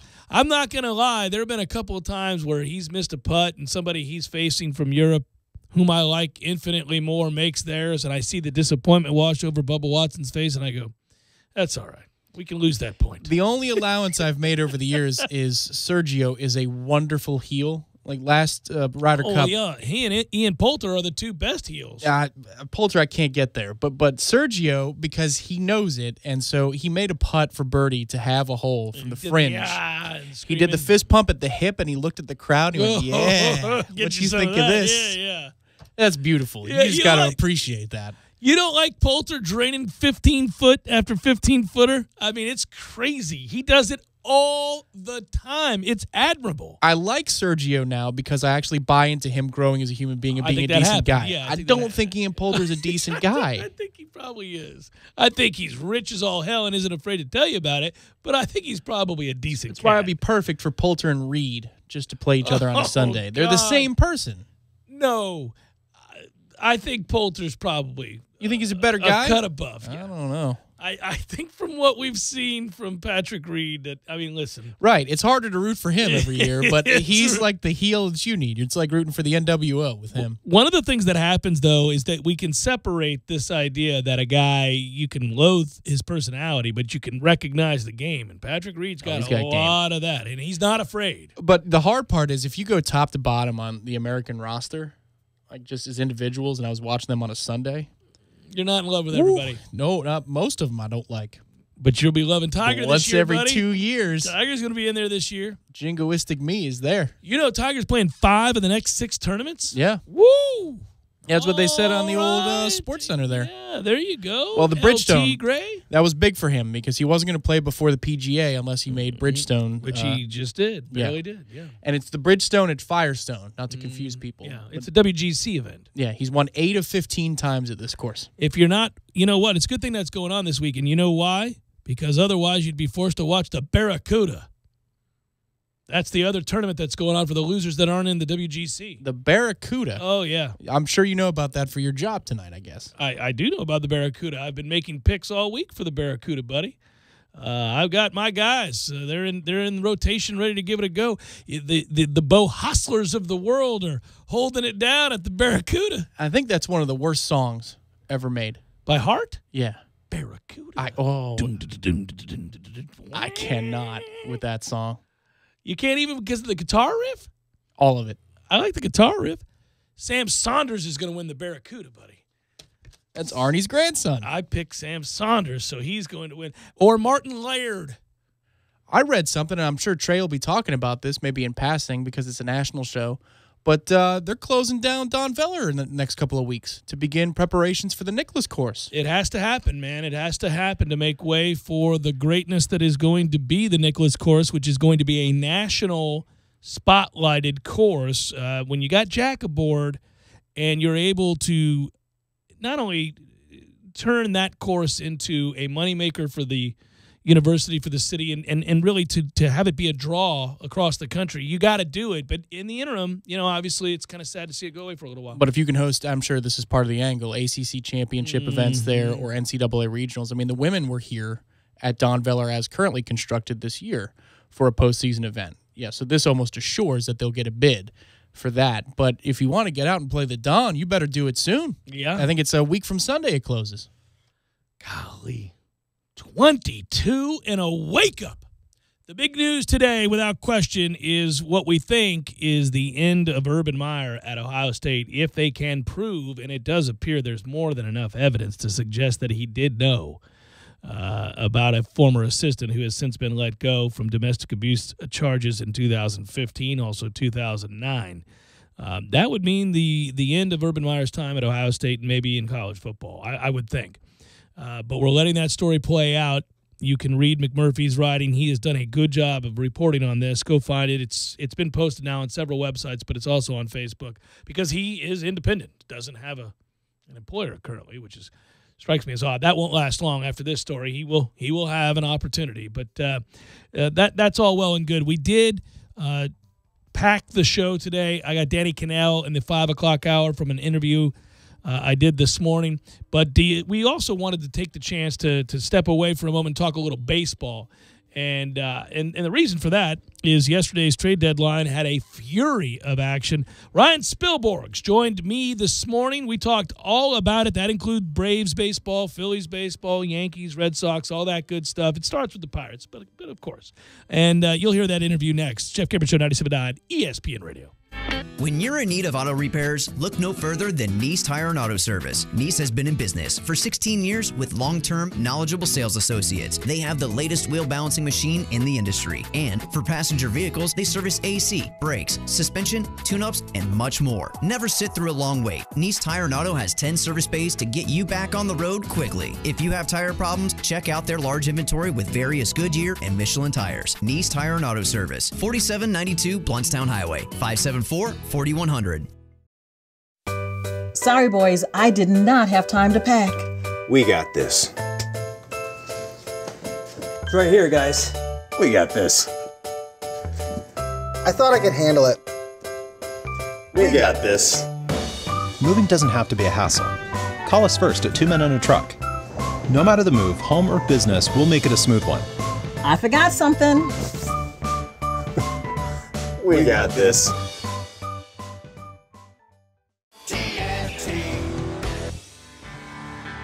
Smoother, bolder, sharper, comfier, smarter, fiercer, tougher, stronger, longer, greater, prouder. Gravely zero-turn mowers.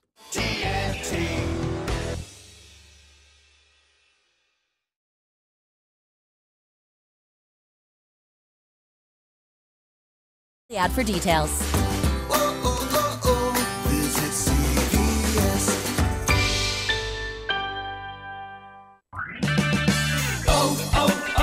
O'Reilly. Clean away dirt and grime and bring out your vehicle shine with super savings on O'Reilly Car Wash. Right now at O'Reilly Auto Parts, pick up a gallon bottle of O'Reilly Car Wash for $3.99. Clean, shine, and protect your vehicle with O'Reilly Car Wash on sale for $3.99 at O'Reilly Auto Parts. Better parts, better prices every day. Limit supply. See store for details. O'Reilly Auto Parts. Freedom isn't free. It comes at a high price. And Gain Street Pies is offering this heartfelt word of thanks to all the men and women who serve in our armed forces, in law enforcement, and as first responders, and to all of their families who support their commitment to all of us. These hometown heroes who stand at freedom's gate, who are willing to pay the ultimate price if necessary in protecting us and defending our nation's freedom. Hi, I'm Jeremy Matlow, co-owner of Gain Street Pies in Tallahassee. I want to take this moment to thank all of you, our hometown heroes. Thank you for your devotion and for helping to make Tallahassee such a wonderful place to live, to work, and raise our families.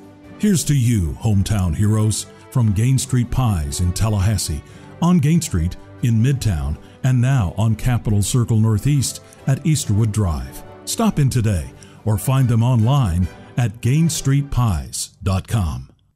The Mitsubishi Motors Summer Season Pass sales event. That's 0% financing for 72 months and no payments for 90 days on select models. Take the all-new 2018 Eclipse Cross with its striking design and advanced technology. Start a road trip with up to 7 passengers in the 2018 Outlander. Or be adventure-capable and energy-efficient with the all-new 2018 Outlander PHEV. Hurry into your local Mitsubishi Motors dealer. Exciting offers end September 4th. Special financing and option of deferred payment available through Ally Financial, subject to approved credit and insurance. Price, terms, and vehicle availability may vary. May not combine with factory cash rebates. See your participating dealer for details. Offer valid from August 1st through September 4th, 2018.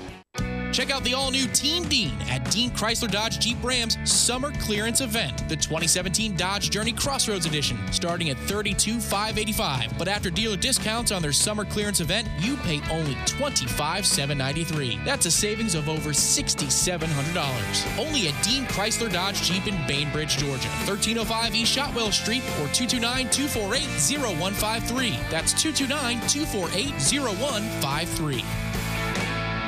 Don't just listen to The Jeff Cameron Show. Watch it live. The Jeff Cameron Show Streamcast. Live weekdays 3 to 6 p.m. Head to ESPNTallahassee.com today to watch live or catch up on demand. The Jeff Cameron Show Streamcast. Brought to you by Nice Tire and Auto, your trusted Goodyear dealer. Nice Tire and Auto, just minutes away from FSU campus. You're locked in with The Jeff Cameron Show on 97.9 ESPN Radio.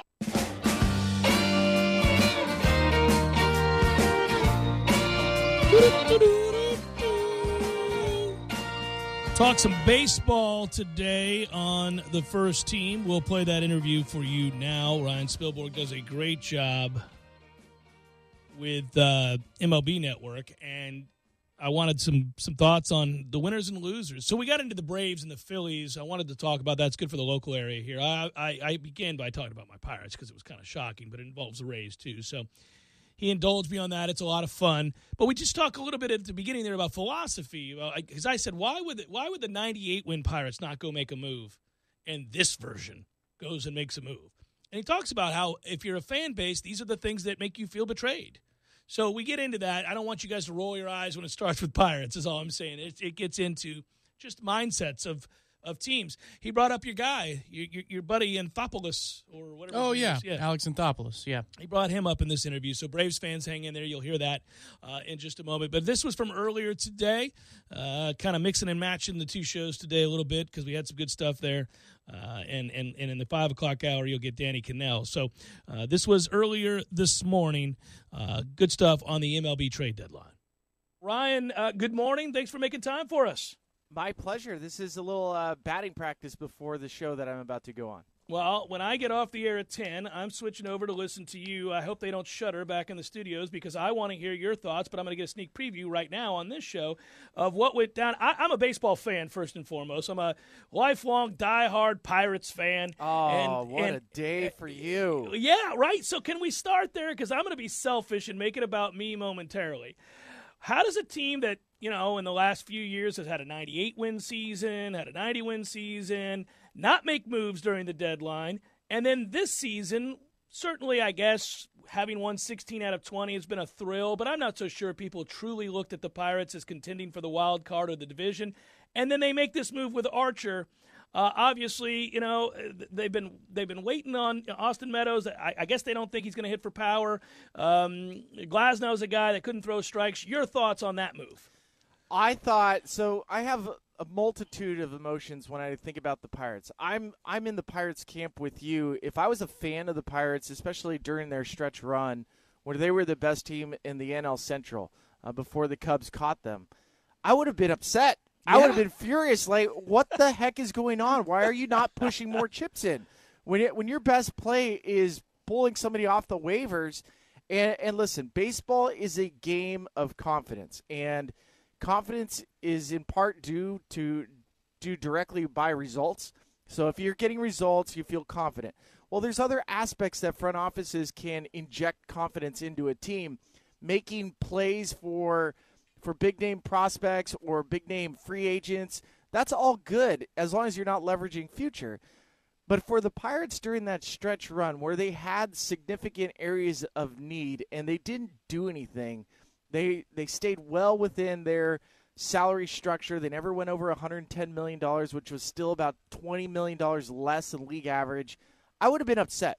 And so yesterday it caught us a little bit off guard when you see Chris Archer, because they held that one tight to the vest. Yeah. I love it when a team pushes in chips. I strongly suggest at all trade deadlines that every team has an opportunity to get better.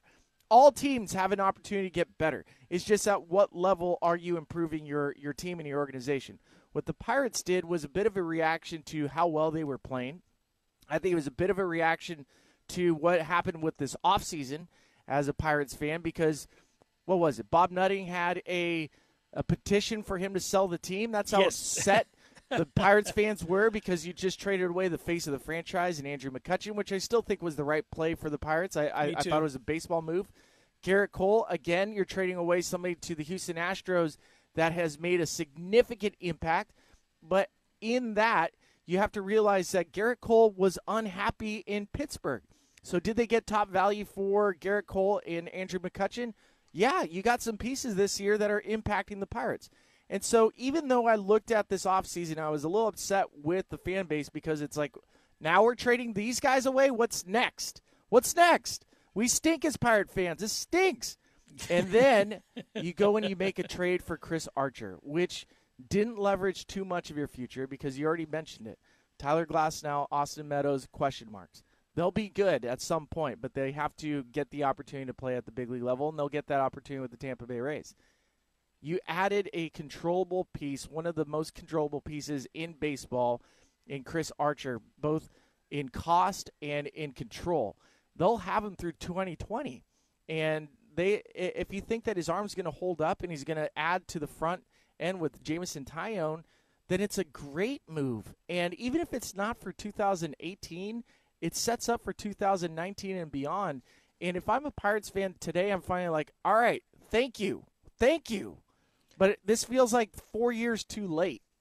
It feels that way, and yet I am somewhat giddy, because it came, as you noted, out of nowhere. It was totally unlike the Pirates, but it does signal, I think, that Neil Huntington believes they can compete for the wild card. So I'm here for that. I do want to ask you this, though, Ryan, because many people are listening to this going, yeah, that's great. Nobody cares about the Pirates, guys. Can we get to the real contenders? Yeah. So let me do this. Let me go to a division that I find infinitely fascinating. I'm looking at the Phillies and the Braves. Two teams that made moves. I feel like the Wilson Ramos move is a great move for the Phillies. But talk to me about what you saw from these two organizations battling it out. And I guess if you want, you can segue into what the Nationals should do, because certainly they didn't make a trade with Bryce Harper. I think when I look at the National League East, I'm still undecided on who's real and who's pretend. I think we've all waited for the shoe to fall with the Phillies. We've all waited for the shoe to fall off with the Atlanta Braves. The Atlanta Braves are, having watched them play several series already, having an opportunity to see what type of defense they have, because baseball, in order to win at this level, you have to have pitching and defense. Do they have pitching? Yes. Do they have defense? Yes. Can they hit? Yes. Okay, so they have all the three aspects that you need. Phillies, on the other hand, they don't play good defense. There are players out of position. Rhys Hoskins, we always hear about that. There's a reason why they made trades to try to shore up their defense. So when I'm looking at those teams, I wasn't a buyer in both teams either, but I'll buy Atlanta more than I do the Phillies. And I like the fact that the Alex Anthopoulos of the Atlanta Braves pushed in for some pieces that were necessary, that give him a better chance to stay in front of the Phillies and stay in front of the Washington Nationals. So if I'm a Phillies fan, I like the moves. It's still, I don't think you're quite there yet, because you still have pieces that need to be fixed. For the Atlanta Braves, I feel like they just made themselves a lot stronger, and I may start buying what they're doing, because it's too late into the season to say it's just a small sample size. They're a good team. The Washington Nationals, on the other side, I think they have the same view that I have. They're not buying the Atlanta Braves and the Philadelphia Phillies. They're taking their shot of saying, you know what, we're better off just keeping this roster together. If we lose Bryce Harper next year, we'll get a comp pick, but at least we're going to finish this with a shot. And we're going to play so many games within division from August until September that we can catch these teams that we don't buy. And for that, I kind of praise them. I go, you know what? All right, stick to your guns. Stick with it. You buy your team. You just showed your team. They responded by kicking the living bleep out of the Mets yesterday, and it just goes to prove sometimes a little confidence is not doing anything and staying put and giving your team an opportunity to just play it out, because you're basically saying we're not buying how good these two teams are playing. You guys can beat these guys over the course of 162. Yeah, and they're only 5.5 games out, and so they were afforded that opportunity, and so it will be interesting. And I think I read early this morning they have 16 games remaining against the Phillies and Braves. So if Harper plays slightly better or more consistently, he certainly hit for power, then you see the Nationals who could maybe come into their own from a talent standpoint. They look like the team that should win that division. Your thoughts, real quick, while we still can, on what the Yankees did, and then I guess I should ask you, because obviously bringing in Zach Britton, J.A. Happ, Lance Lynn, et cetera, it's not nothing. Talk about what the Red Sox and Yankees did atop the American League East. These are clearly the top two teams besides the Houston Astros in the American League. It's a very top-heavy American League this year. When you're looking at a Boston Red Sox team, which I believe is now 42 games, are you kidding me? 42 games ridiculous. Over 500. 42 games, and that's it's mind-boggling, because they're on pace to win over 110 games. Most likely they'll get to the 114, 115, and might even press up against 116, which would be, I think, it ties a record with the Seattle Mariners for the best all time. That's how good the Red Sox are. How many more pieces can you add? They just added those marginal pieces that ensure that they can keep their lead over the Yankees. The Yankees, I think when you're looking at the moves that they're making, they made the right moves in the fact that CC Sabathia, you're never quite sure. He's a 38-year-old. You don't know what you're going to get with Sonny Gray. What happened? Did he get ear, mouth, and throat or foot disease too? I mean, or did he just forget to use his changeup? There's been aspects for the Yankees that I totally applaud them, because you're protecting what you created. You're protecting your lead. The worst part for the Yankees is that the moves that they made still just only get them to a wild card game. I know they're pressing for the division, but the Boston Red Sox are just too damn good. They are. And what your matchups are going to be, even with the bullpen the way it is, it's going to be, you made the moves for Britton, you made the moves for Lynn, you made the moves for J. Happ, but you may not get a chance to use those in an entire postseason run, because you might get knocked out in that wild card game. So it's a little bit unfortunate for the Yankees, because they're in such a division where the Red Sox are just so damn good. And so I'll pay attention to it, but my feeling on it is there wasn't a big enough splash to overtake the Red Sox, and the Red Sox really didn't have to make many more moves because they're 42 games over 500. Who lost? Is there anybody that you're mad at? How about your old team, Colorado? Who are you mad at today? You know what? I'm a little upset with the Houston Astros. I felt like the trade, and we'll find out a little bit more about Roberto Ozuna today, because he has a hearing for domestic abuse. This is a team that Justin Verlander and many of the people within that clubhouse have been adamant against domestic abuse. And in fact, they were talking about a minor league player this week that ended up being suspended, and there's a video attached to it. So there is a difference when you don't have a video and you don't have all the information. But this, to me, is a poison for the clubhouse. And this, to me, was a bad optics from the front office. This was more, you're probably getting a talent that's good on the baseball field, but the baggage he brings, and granted, we don't know what happens in this hearing today. He's already pleaded not guilty. He's taken the suspension. There's more information that has to come out, but my immediate reaction to the Houston Astros for making a move that was unwarranted, it was unnecessary, because of the repercussions of what that meant, not only to the organization's view, but for the guys within that clubhouse, because it became a topic. So I'm mad at the Houston Astros for not knowing better than to put themselves in that position for a player that they probably should have just flat out avoided. Thanks so much, Ryan, for jumping in and giving us some clarity on what happened with the trade deadline, man. My pleasure. That was enjoyable. That was Ryan Spilborghs from MLB Radio Network. He does great work for them. He also does work in Colorado and a lot of other color analysis and on-field stuff for MLB Network. I thought he was excellent, and maybe an opportunity down the line to bring him on this show here locally and have him be a baseball guy for us. We're always looking for consistent baseball guys, especially as we move towards. We got a couple, but never hurts to broaden the horizons. David Ross is a busy man.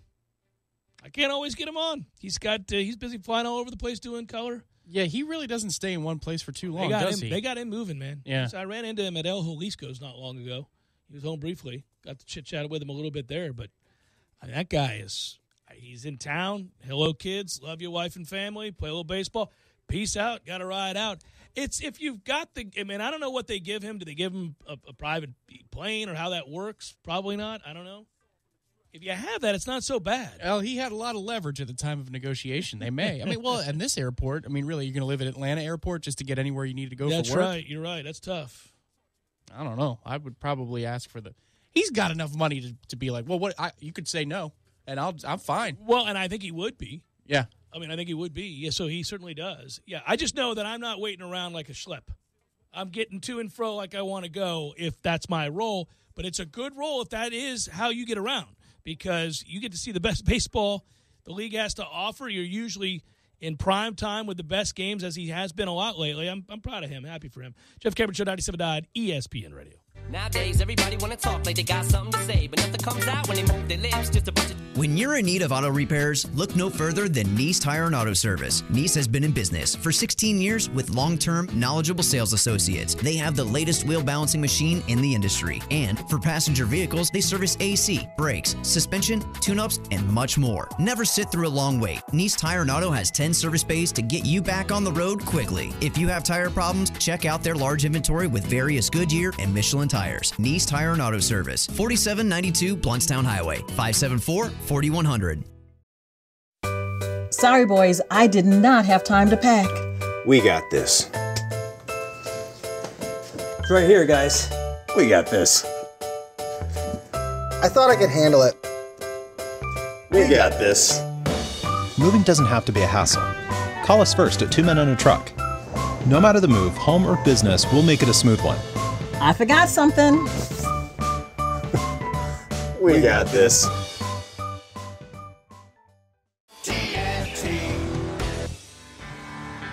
Smoother, bolder, sharper,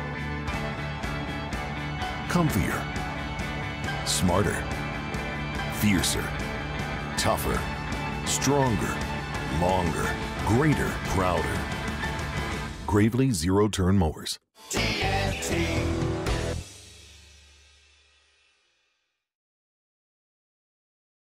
Trade. Best of all, my people are the best in the business. They'll greet you with a smile and a handshake, and they know your time is valuable. My managers are always accessible, and of course, you can always ask for me or my brother Peter. Bottom line, if you need a new or pre-owned car, you need to experience the Craft difference. Great people, great product, great price, with the best car buying experience in town. Craft Nissan on Mahan Drive between Academy Sports and Costco. And remember, if you don't see the Craft tag on your car, you paid too much. Way too much. This morning's a little slow because you binge watched your favorite show. You watched all night instead of going to bed. Now you're at work and feeling dead. Spoiler alert, today is going to hurt. You look like a zombie. When your morning is hell, just go to Taco Bell. And for just $1, let us make you breakfast, like Taco Bell's grilled breakfast burrito. Eggs, bacon, and cheese wrapped in a warm tortilla. At participating stores for a limited time during breakfast hours. Prices may vary, tax extra. Hey, I'm Jeff Doxey, Realtor for Capital Property Consultants, representing Premier Fine Homes. If you're thinking of owning your own brand new Premier home, call or text me at 850-545-4747 or email me, jeffdoxey1@gmail.com. You say where, I'll be there. Your Canopy Connection.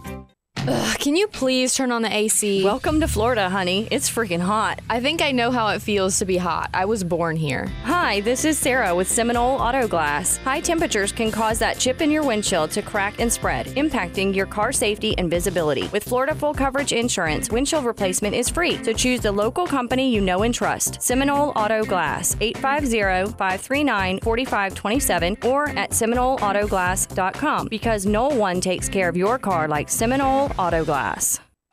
Are you ready to experience an awesome fishing expedition? Sea Quarters Marina is home to several great charter services. All charters are customized based upon the types of fishing opportunities available and the type of fishing the customer requests. The Northwest Gulf Coast offers a variety of different angling adventures thanks to unspoiled back county islands and crystal clear flats. For more information regarding charters, call Sea Quarters Marina at 697-8400 or online at seaquartersmarina.com.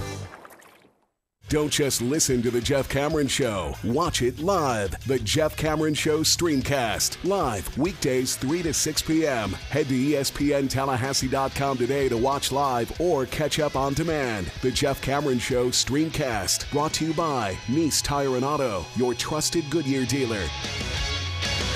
Nice Tire and Auto, just minutes away from FSU campus.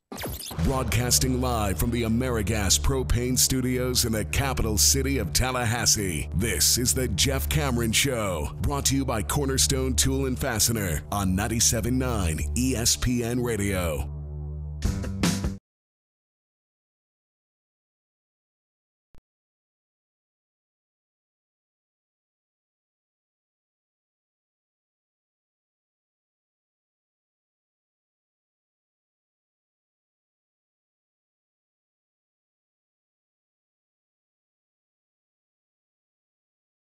I wanted to mention something to you that we haven't had a chance to talk about, but the actual football stuff that doesn't have anything to do with all the other controversy swirling here. Went back and double-checked on some numbers.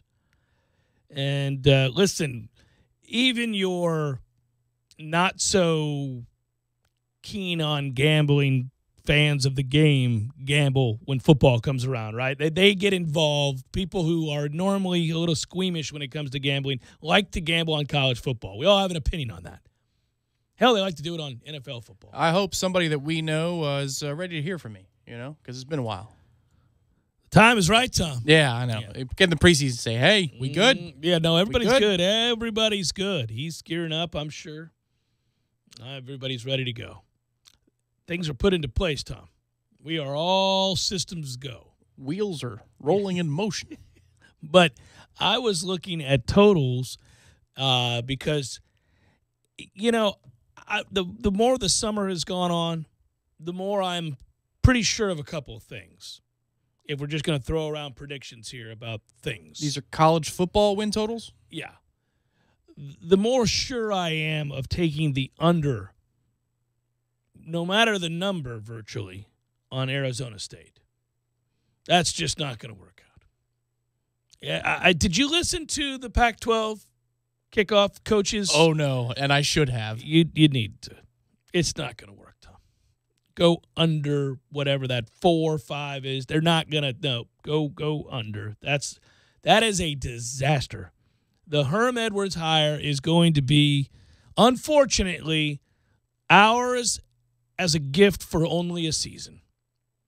If you live in sin, you cannot win. We are not going to get a prolonged extracted. I mean, I really want a protracted. I want him to be there for 3 and 4 and 5 years because I can only imagine the kind of shenanigans that will go on, the kind of silliness in post-game after post-game and after post-game press conference. I mean, it's just going to be ridiculous.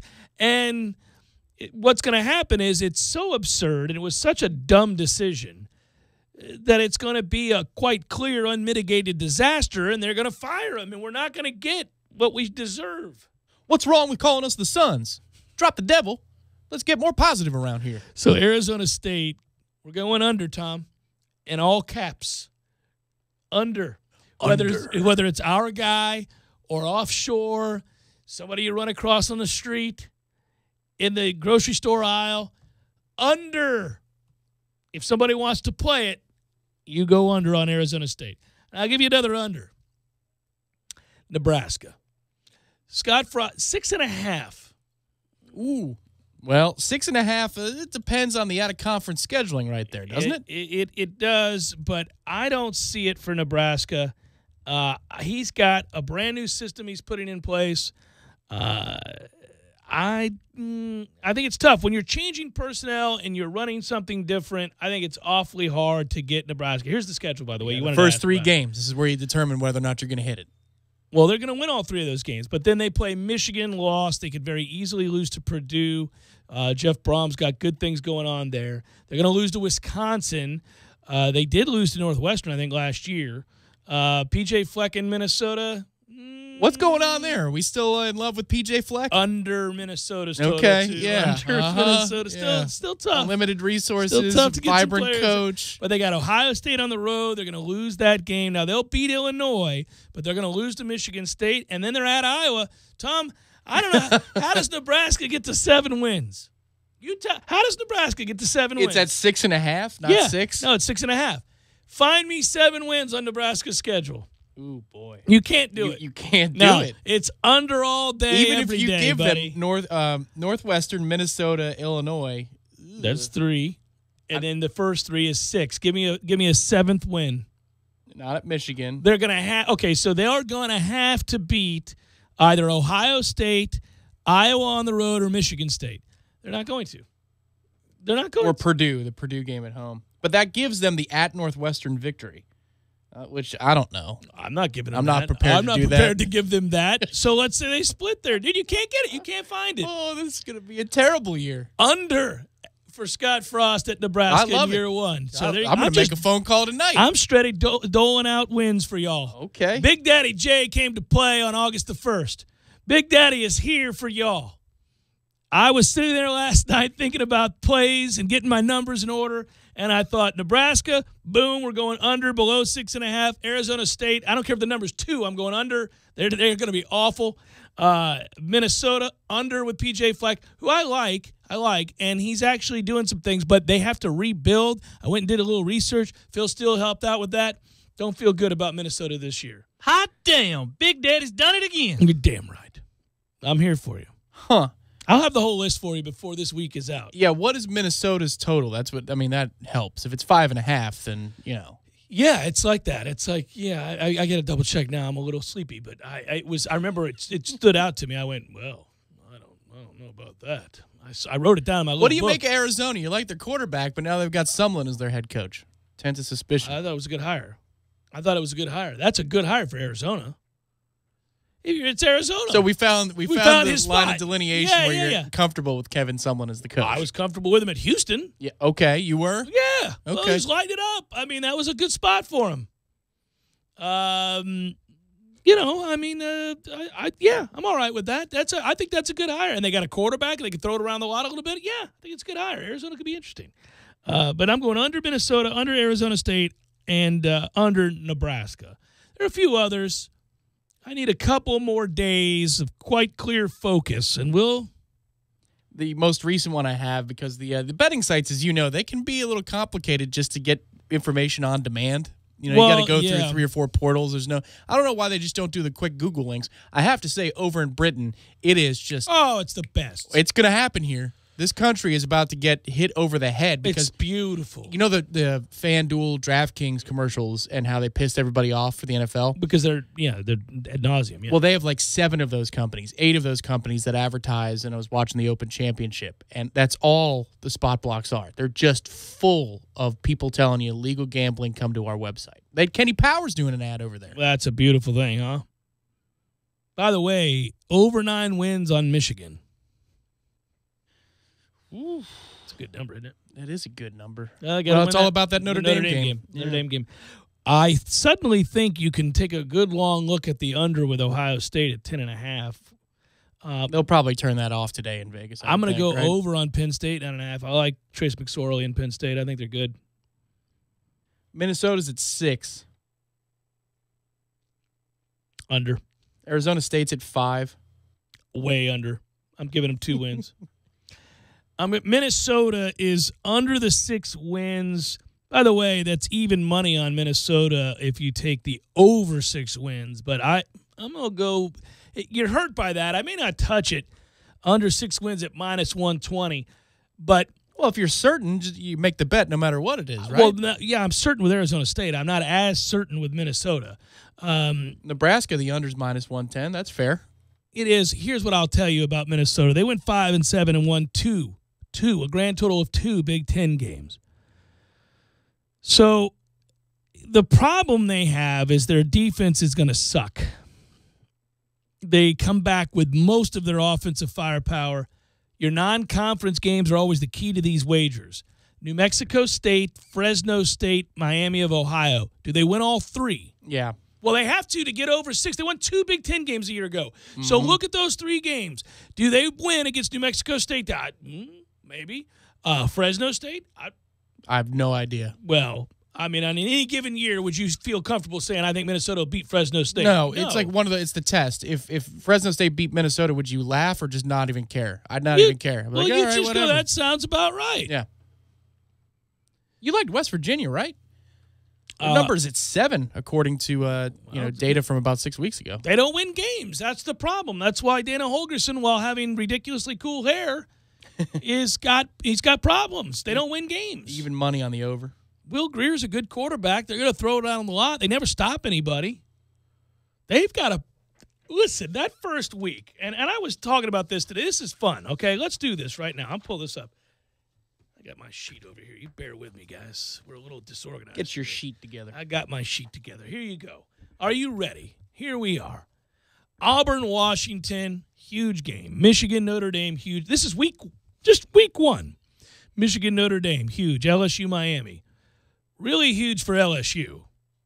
Let's be honest. You know Ed Orgeron's got Miami and Auburn in the first 3 weeks. Ed, we hardly knew ye. If they go 0-2 in those games and they're 1-3 to start the season, been good.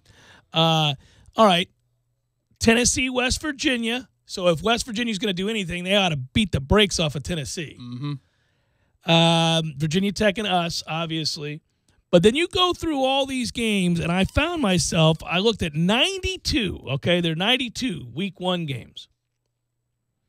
And I'm so starved for football that I openly admitted that I am very excited about Army at Duke. Yep. Come on now. Don't kid yourself. We're all excited about Army at Duke. That's a bloodbath. Army won last year, didn't they? They did. I think so. Or lost by 3. It was a war. Oh, crap. Maybe just that it's a great game. Duke didn't cover. It's some 13-10 nonsense, right? Double check that. See, now we get confused because we're degenerates of whether a team actually lost or cost you money. That's all.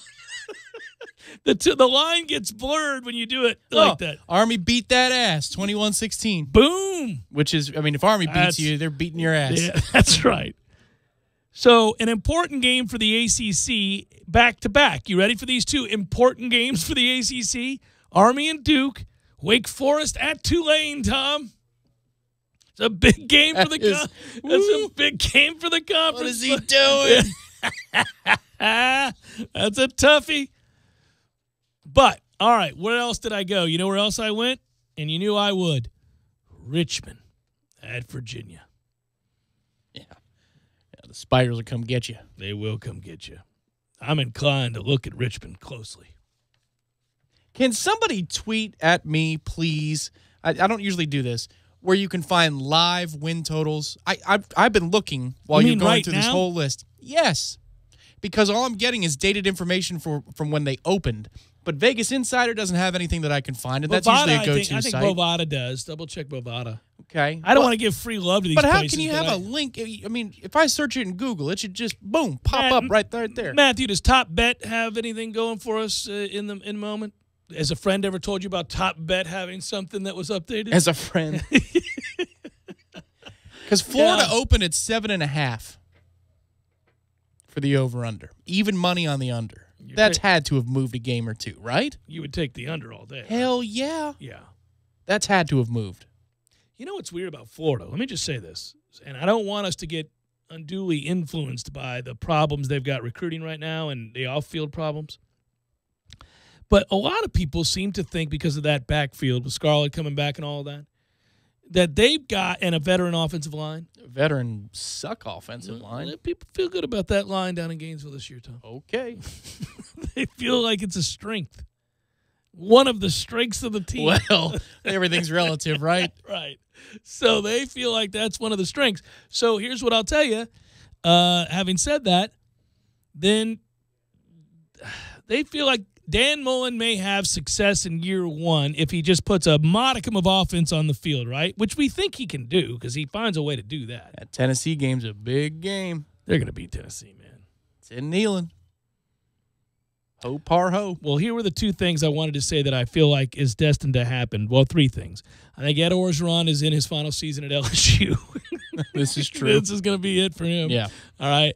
I think it was over before it started at Arizona State for Herm Edwards. My Lane Kiffin theory. Come on, go get Lane.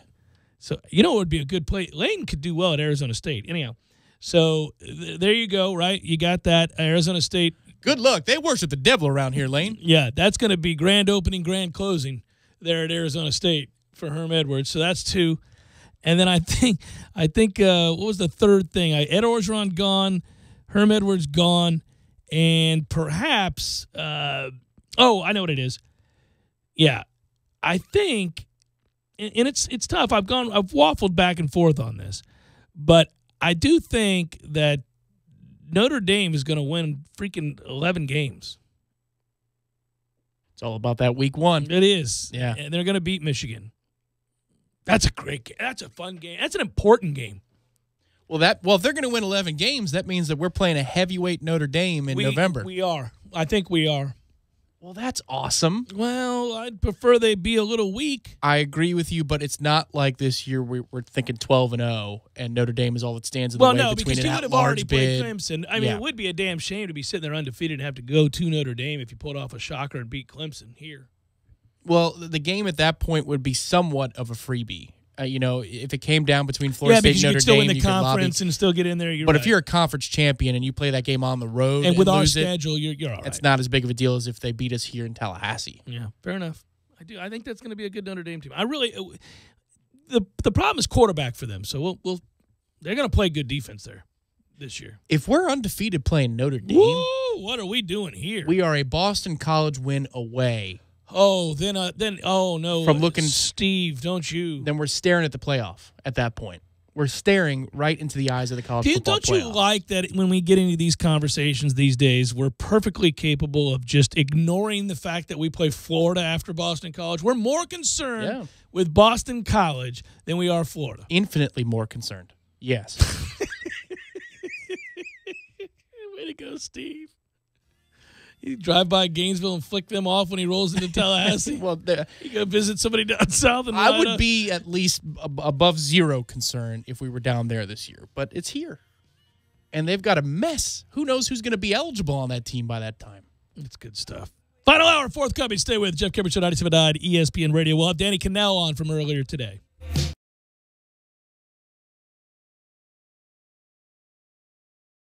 When you're in need of auto repairs, look no further than Nice Tire and Auto Service. Nice has been in business for 16 years with long-term, knowledgeable sales associates. They have the latest wheel balancing machine in the industry. And for passenger vehicles, they service AC, brakes, suspension, tune-ups, and much more. Never sit through a long wait. Nice Tire and Auto has 10 service bays to get you back on the road quickly. If you have tire problems, check out their large inventory with various Goodyear and Michelin tires. Nice Tire and Auto Service, 4792 Blountstown Highway, 574-4100.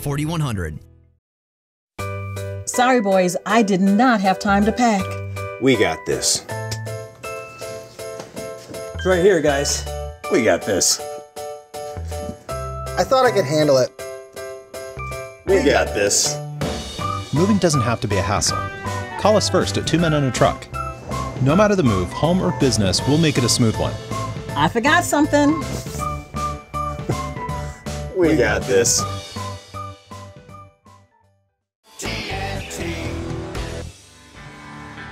Smoother, bolder, sharper, comfier, smarter, fiercer, tougher, stronger, longer, greater, prouder. Gravely zero-turn mowers.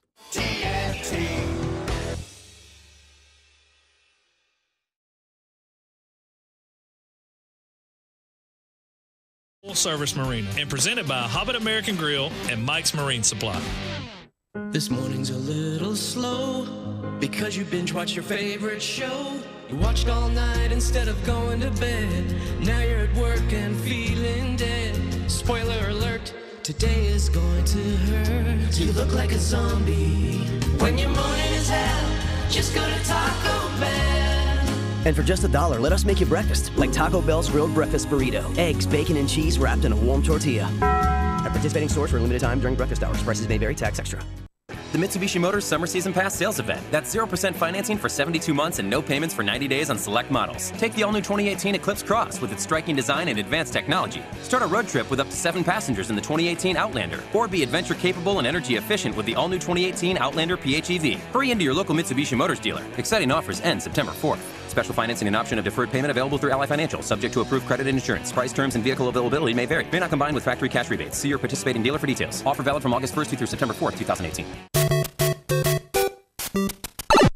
Games for Less, the only locally owned and operated gaming store in town, has Tallahassee's largest selection of new and used video games and game systems. The future of video gaming is at Games for Less, where they have both the PS4 and Xbox One. It's time to trade in your old systems and elevate your gaming experience now. Games for Less is also your headquarters for the best in retro gaming. Atari 2600, original Nintendo, Super NES, or Sega Genesis, you name it. They got it at Games for Less. Games for Less, the Super Walmart Shopping Center on Appalachia Parkway. Give them a call today at 850-219-3535. That's Games for Less.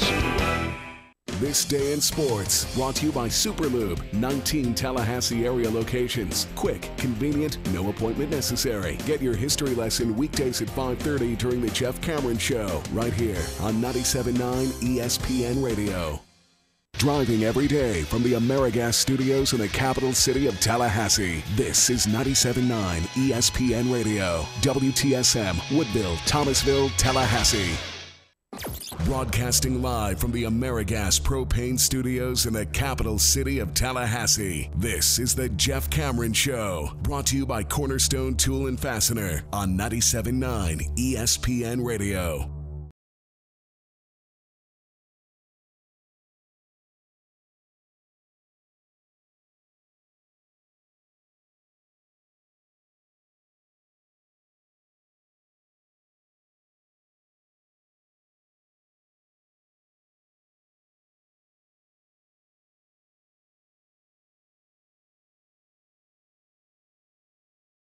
Final hour of the Jeff Cameron Show, at least for today. Thanks for tuning to it, and a fine, happy Ballsmick Wednesday to you and yours.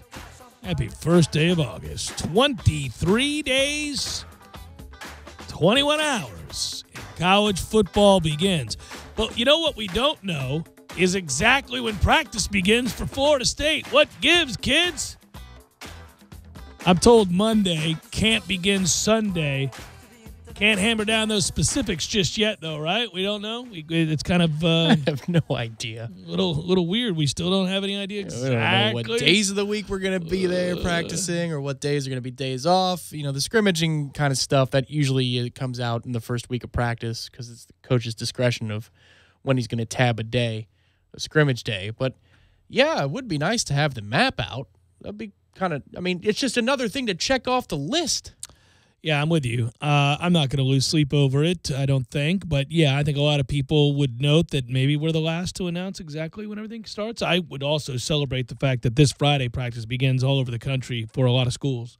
Monday for most, but a lot do on Friday. And that's just it's so good to be able to talk about this now. We'll be getting real news from camps about starters and position battles. Unfortunately, injury as well. Well, the reason that I'm interested, too, is to see if, A, there are any open practices at all.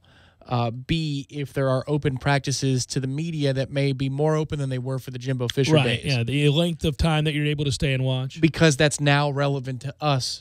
As you were talking about yesterday, morning practices mean we can go and watch them, and which is I nice. Most assuredly will. I went when they were involved in the spring, and of course the chase went on and all that good stuff. And so, I'd like to believe there's going to be a little bit more openness to the way they go about the business of conducting practice and who gets to watch and when.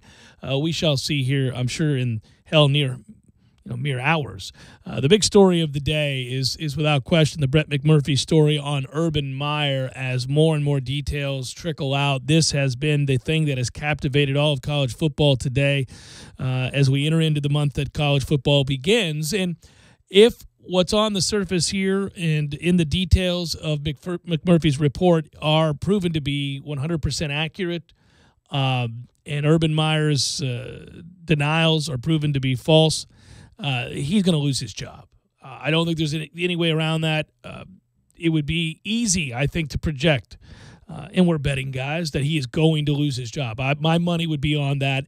I don't think he can salvage the position at Ohio State, given the severity of these accusations and what occurred with that assistant coach. I agree. As much as ESPN wants to protect Urban Meyer, I don't know that he can be protected in this instance. There are a lot of times where Noles fans will say that the four letters are biased against Florida State or they're anti-ACC or whatever it is.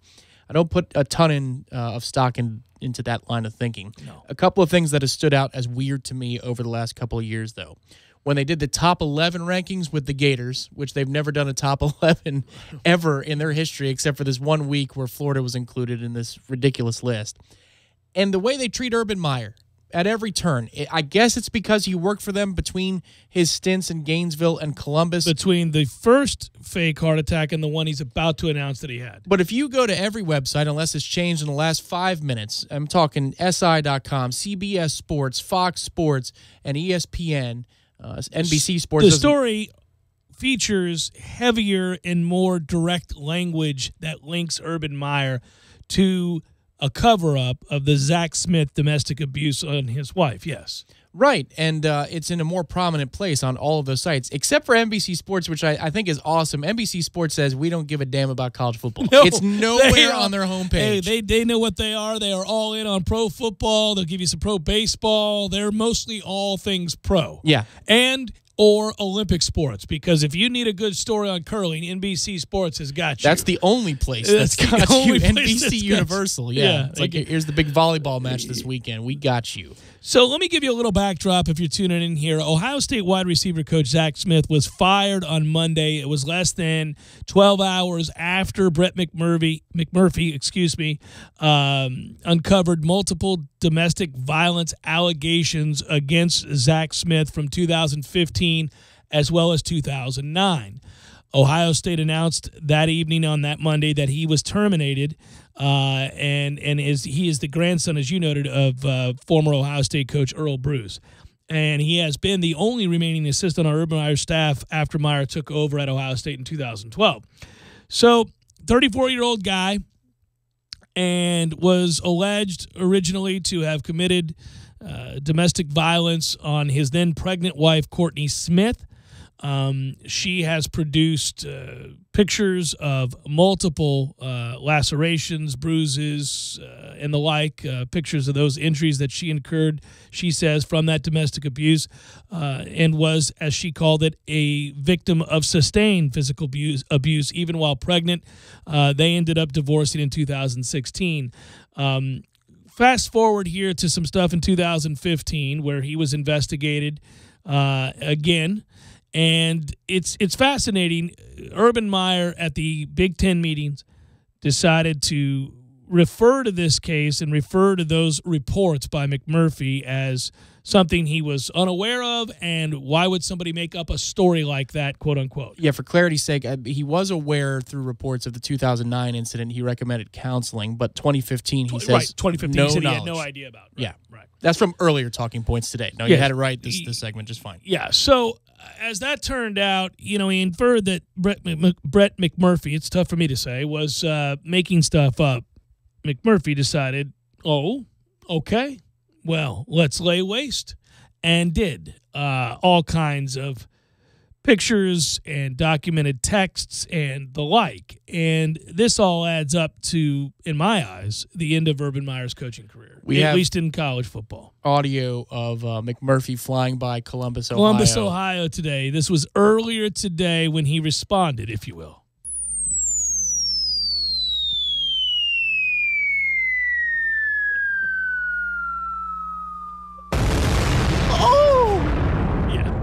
I think that's going to be that.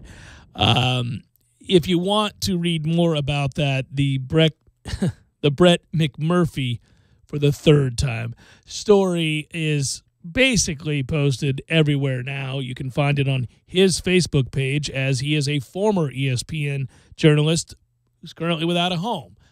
He is still a journalist, acted as such, produced this story. It would be tremendous if he was literally homeless and was able to produce this on Facebook. I got you. I've got you. I got my ticket back in the game. You know what I did think was interesting was McMurphy was asked, there it is, was he surprised at the way that Urban Meyer responded to the questions about this story in his initial report at the Big Ten kickoff? And he said, no, but in terms of how he responded, it was perfect, because he was either going to deny it completely or there would be some sort of gray area. And as it turned out, he just went all in on the I didn't know anything about it, and that made his life a lot easier because, as it would appear, he's got proof that he absolutely did. Yeah. And so that'll be that. Well, he's got, yes, at least he can get one step closer in the public eye. He did note in a SiriusXM interview earlier today that he has text messages of Zach Smith's that refer to Urban Meyer when he knew, how he knew. So there appears to be more information, I guess legal ramifications would have come Brett's way if he released that stuff publicly, but he was willing to reference that he has more in a public interview on SiriusXM. That's tough, man, because if Ohio State can cover Urban's ass, then he has to roll on his wife, essentially, and say, well, she never told me. But the text messages say that she was going to. She never informed me. Nobody is going to buy that, nor should they. That's nonsense. He absolutely knew. And he played the heart attack card before. The point is, Andy told Elam that Jesus talked to him in a dream. So, yeah, Meyer's not beyond the absurd. Well, he wants to spend time with his daughter while he's living in Bristol. Here's the deal. I can't fathom how he ends up keeping his job. And I actually can't, what sounds strange here, in truth, is I understand the business of college football, and it's big time, and there's a lot of money at stake. If you're Ohio State, do you want him? We're making the assumption that they would go out of their way to, if at all possible, salvage this in some way and take a PR hit if they can get by on semantics and protect him because there isn't 100% proof of physical evidence that he knew. But let's just say there is a shred of truth to that they can't ultimately pin down 100% that he knew, but it is beyond a shadow of a doubt that he did. Yeah. Do you want to back that guy up? I would think not. Well, and I don't mean this in the sense, because when you hear this phrase, you'll say, well, you're minimizing the offense. In this day and age, in this culture, right? This is especially a time you can't stand for something like this. And again, right, it's I'm not the saying 70s. No, I'm serious. I get where you're coming from. I mean, a lot of egregious, horrific things happened under the guise of women should know their place and will protect the man in his job at all times. I get the history, right? But that's not now. Exactly, and it's not to minimize what Urban ignored or willfully ignored or whatever it is. I'm not trying to say, well, in the better days you could get away with something like that. That's not what I'm saying at all. I know. But they may be looking, and this might be the delay, into his contract to see if this qualifies for cause. show cause. Yeah. Yeah. Mm-hmm. Yeah. Because then you're off the hook for a ton of money. It's however long he signed for. What is he, $7-8 million a year? Behind the scenes, there's a lot going on with lawyers, trustees, obviously Urban Meyer and his family, and Urban's going to have to, I would think, consider possibly resigning. I mean, options are being put on the table, I would guess. A lawyer would say, you're not resigning at all. You're going to get paid, dude. But if they've got with cause or show cause, then maybe you're not. I'd like to confer with my family, and then he walks into the room. Who are you? I had Danny Kanell on today. It was a pleasure to talk to Danny. It'd been a little while. We talked a little bit off the air. He's vacationing in North Carolina with his family, having a good time. So there's a 2-second or two separate little 7-second dropouts in the middle of this interview. I cleaned them up a little bit during the course of our conversation today about college football, about Florida State, about the landscape and all that good stuff. It's coming up next. My conversation from this morning when I hosted the first team on Sirius XM ESPNU, channel 84, and Danny Kanell joined me. That was always fun. It is always fun. I plan on talking to him again throughout the season, but you'll hear that interview next.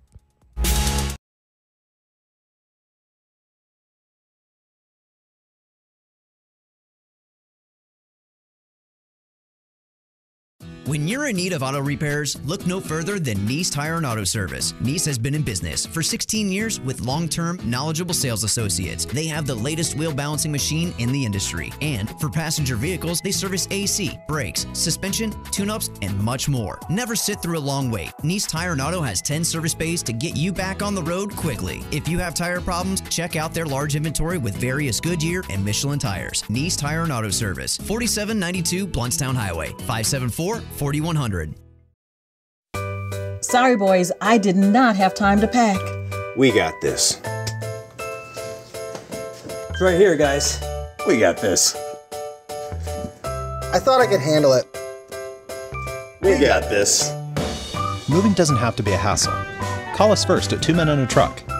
No matter the move, home or business, we'll make it a smooth one. I forgot something. We got this.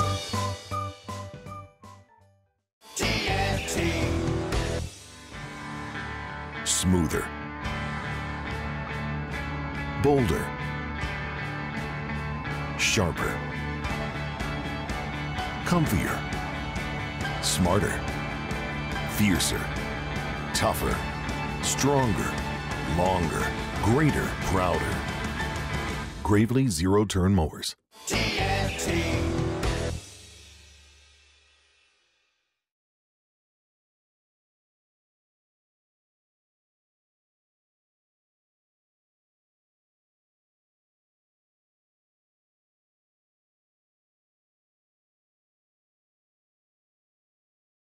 ESPN Radio Special is a must-have every Monday and Wednesday at the Corner Pocket. 10 mouth-watering wings, a fresh side of fries, and a chilled domestic pint of beer are just $9.79 all day long. Be sure and try the fish blend of sauces, a true wing eater's favorite. The Corner Pocket Bar and Grill. He's gone! Home of Trivia Tuesday, Beer Bingo Thursday, and the daily $7.99 lunch special.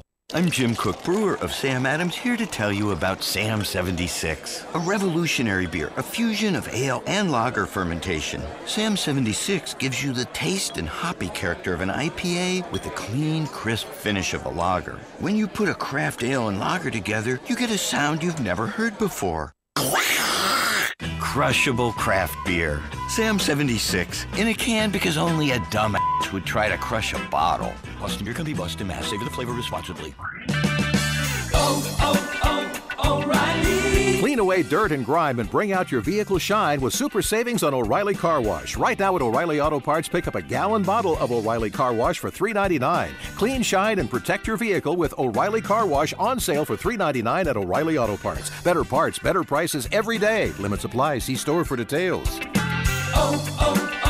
O'Reilly Auto Parts.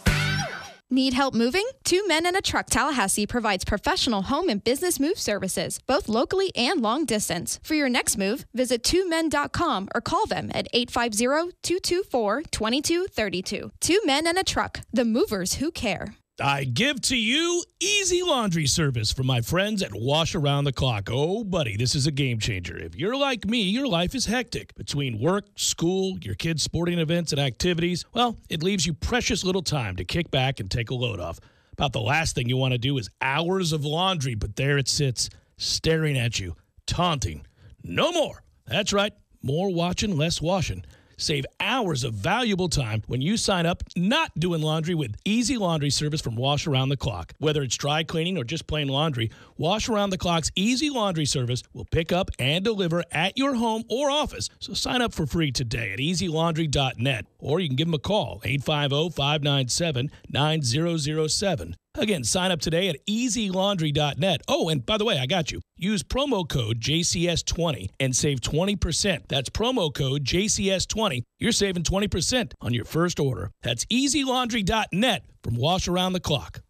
Did you know that nearly every American sports team has at least one chiropractor on staff? They know that taking care of the spine and extremities is directly related to performance, and that's what we do at my office every day. I'm Dr. Rob with HealthSource Chiropractic, and it's my passion to restore health and optimize the lives of my patient family members. We use evidence-based methods with high-tech, simple science techniques to provide measurable results in the shortest time possible so you can get back to doing what you love. Don't just take my word for it. Read any of our over 100 5-star reviews. Call HealthSource today, 877-8980.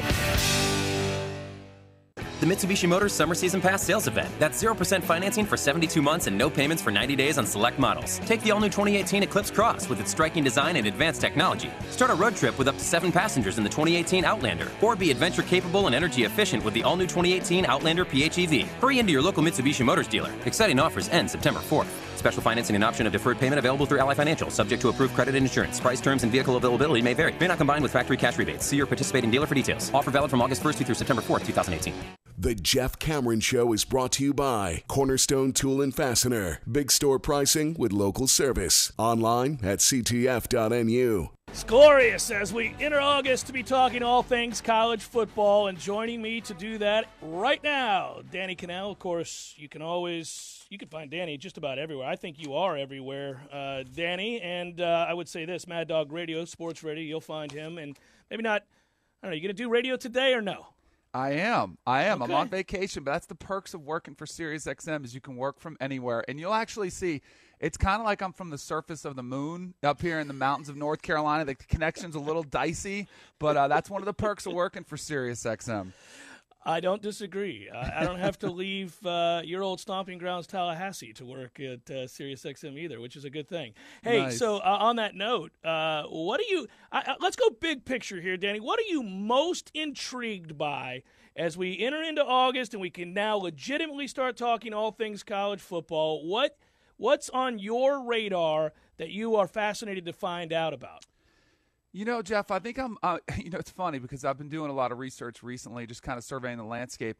I'm looking forward to a surprise team, and I don't know who it's going to be, but I'll pose this to you because I was thinking about this, and unfortunately, I think I would take one side of this bet. So I'm going to offer you a bet, okay? Okay, let's go. If I gave you these 3 teams, you could pick Alabama, Clemson, Ohio State, or the field.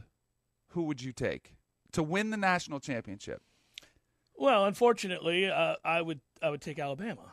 Right. So you would take one of those 3 because you get 3 because you get that. I think it's a no-brainer. Like one of those teams most likely will win the championship, and I think that kind of stinks. It's kind of like, all right, well then why even play the regular season if it's going to be one of those 3 teams? But obviously it's football. Things can happen. There always is a surprise team that comes out there. But I'm looking forward to see which team kind of comes out of nowhere, or a team like can Wisconsin get over that hump, who always gets overlooked, kind of always, plays for the Big Ten and then, loses on the last, play of the game. I think people are sleeping on Penn State. I think, is there a team from the Pac-12 that can kind of rise from the ashes? And maybe it's Washington who has really taken the torch of that conference.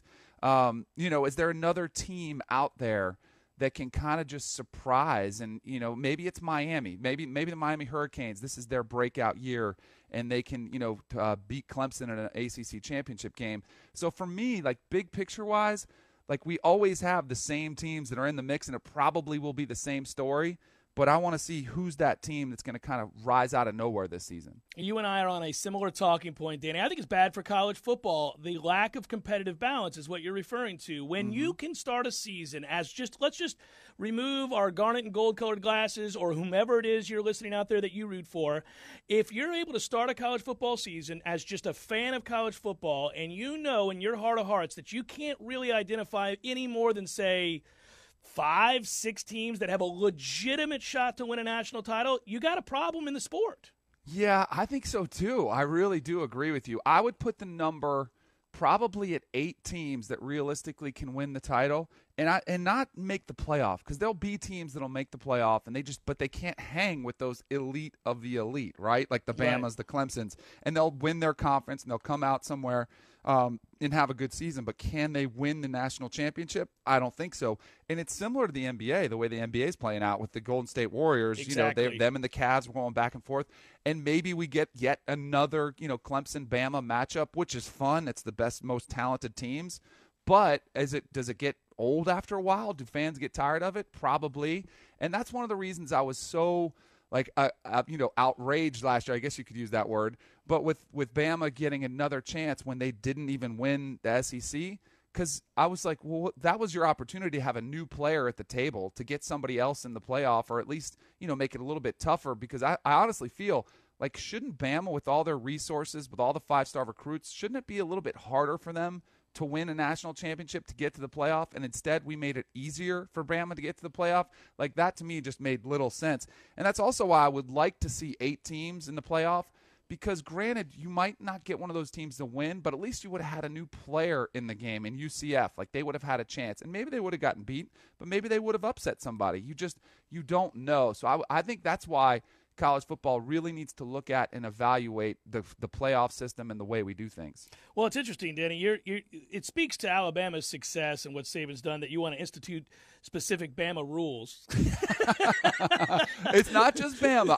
Because I do think I'm not a Bama hater. The only problem is they've benefited from the system more so than anybody.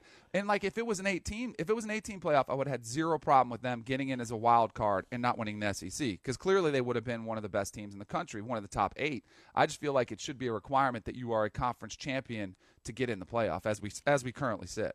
Right, and you can guess that, because otherwise you would say, from a talent standpoint, there's no arguing annually that Alabama is one of the top 4 most talented teams in the country. But why do we play the season then? And that's what drives me nuts, because then, it would be Bama would be the number 1 seed, Clemson would be the 2, Ohio State would be the 3 if we just went on eye test, because and those teams are always the most talented teams because they recruit the best. What do you think, as a former quarterback, Danny, of McSorley at Penn State? You mentioned Penn State. I'm kind of curious your thoughts on him. I think we are sleeping on Penn State. I think Trace McSorley, I might even personally take a little flyer on him to win the Heisman Trophy if I can get pretty good odds. Okay. I think, because he's going to – everybody looked at this team and it was Saquon Barkley, and it should have been. But I do feel like we overlooked the play of Trace McSorley. He's a veteran quarterback. He's returning to a team that has a lot of talent. The defense is going to be stout and really good, and their schedule sets up nicely with most of their tougher games come. Lost Danny momentarily. Crazy. You predicted it and it just happened. Keep going. All right, Keep going. So you got me back? I got you back, buddy. I told you. So Trace McSorley. So James Franklin has been recruiting like crazy. They have a really good defense, and they play most of their tough games at home, and it just feels like Penn State is sort of in that breakout zone, like they're ready to kind of take that next step, and they've been close. I mean, they've been right in the mix in what I believe is the toughest conference in all of college football the last couple years. They've had the most depth, and they've been battle-tested, and I do feel like Trace McSorley, he's got that it factor. And I don't, when you watch him play, and he just kind of has that swagger and goes out there and cuts it loose, and he's a playmaker. I really think he's going to have a huge season this year for Penn State. Yeah, I like him too, and it's hard for me to put my finger on it when I watch him play, because I don't see anything. When we look at the assets of quarterbacks and project them, and too often we make the mistake of looking at a guy and see and ask, how does he project to the NFL, and completely overlook the fact that he kicks ass in college, right? Like that he's doing everything necessary within the offense to win football games at his university. But when I watch Trace McSorley, I don't see the thing where we go, oh, well, that translates, but yet he's really good consistently. Absolutely, he is. You know what's funny is if we would have had this conversation 1 year ago and we were talking about Baker Mayfield, we probably would have said, he's not that tall, about his NFL prospects, because everybody liked him, in college. Sure. But we would have said, does it translate? Is he big enough? And then he's the number 1 overall pick. So that there is something there if he can continue the success. Now, Baker Mayfield was insane. Maybe one of the best college quarterbacks of all time. The fact that he didn't win the national championship is the only thing that he really didn't have on his resume. But if Trace McSorley has a great season and it continues on this trajectory, there's no question the NFL game is changing, where they are considering looking at quarterbacks who aren't 6'5", 235, and have this hose for an arm, because the NFL game is changing. So if you're Trace McSorley or any other quarterback across college football, you should be thrilled by the fact that Baker Mayfield was taken number 1 overall, and you should be rooting for Baker Mayfield in the NFL, because that game is changing and they are starting to consider guys, which is a good thing. Yeah, it's a good thing because it adds variety. It's a lot more fun. The NFL has always been a cookie-cutter league, and there are certain guys that fit that mold and those that don't, but you can pretty much have predicted that previously. But we're seeing now with guys like Deshaun Watson and others that that's not necessarily true. So not anymore anyhow, and that's a good thing. Russell Wilson out in Seattle. But I'm kind of curious. You mentioned Miami as possibly maybe rising up, surprising somebody. And here's the thing. I love their defense. Everybody does, and for good reason, in particular that linebacker core. But can they win big with Malik Rozier at quarterback? Because I thought he was awful a year ago. He's got to take the next step. He has to eliminate some of his inconsistencies. It was funny because I talked to Mark Richt a couple times during the season on this channel. We had him on the show, and I would ask him about Malik Rozier, and he kind of you could tell like there was just a little bit of a frustration, and I know Mark Richt pretty well. Yeah. And I guarantee you at times he had the same exact kind of attitude towards me when I was a young quarterback at Florida State, and he's urging and wants Malik Rozier to take the next step. So he absolutely has to eliminate some of the mistakes because you do have a good defense and you do have a chance to do something special. And we're going to find out a whole lot about Miami in Week 1 against LSU, a game where they're favored by 3, but they are going to get tested where you get tested the most playing against the SEC is in the trenches. Can they hand up? Can they stand up and go toe-to-toe with a team like LSU? And that'll be a huge test. Let's not forget, Miami lost their final 3 games of the season last year, and that was a real limp to the finish. So I'm interested to see how they respond to that. Can they kind of validate what they did last season and build on it? I hope they do. I like Mark Richt. He was my coach. I just mentioned it. I hope they continue that trajectory, but that Week 1 is going to be huge. If they get past that, it does look like they should play for the ACC title again, but we'll have to see if that translates. Well, and I think if you're a fan of college football and a great rivalry, what you want to see happen is them win that game and be in position to host. I think it's on the 6th against Florida State. If the Noles beat Virginia Tech, all of a sudden you're potentially looking at the days of yesteryear when you played in Florida State and Miami. Rivalry is back to where it should be as a battle of 2 top 15, 2 top 10 teams. Wouldn't that be awesome? I mean, that would be fantastic. And you talk about 2 huge openers for those 2 teams. I just talked about Miami, LSU, but for Florida State, that Virginia Tech game is going to be tough. It's going to be a hard game to play. Fuentes had done a fantastic job at Virginia Tech. They're a tough, physical team. Bud Foster, their defensive coordinator, is one of the best in the business. And Florida State has a lot of excitement, a lot of energy behind Willie Taggart, and they should because he's done an outstanding job.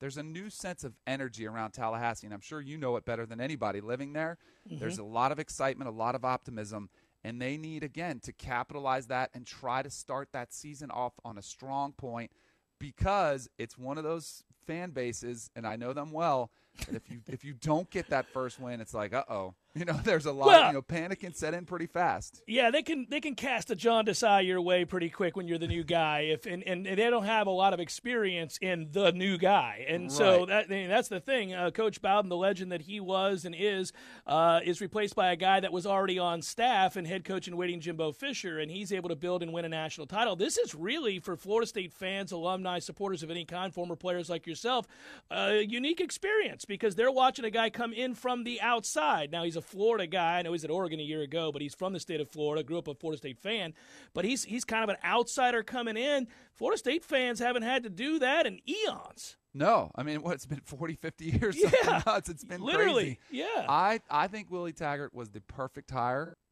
And he'll be back in 3, 2, is there. 1. There you go. There Am I back? You got it. You're back. He thought he's a perfect hire. Yep, he's a perfect hire. I love the offense that he's bringing. I can't wait to see how that works. But the one thing, and I love the defensive coordinator hire. He's got a lot of talent on that roster. The only thing that we haven't seen yet is the game day adjustments, the game day, in-game process. How does that play out? How does he react? And that's what really separates the greatest coaches from just the good coaches, and that's the test that Willie Taggart is going to have to pass for that fan base.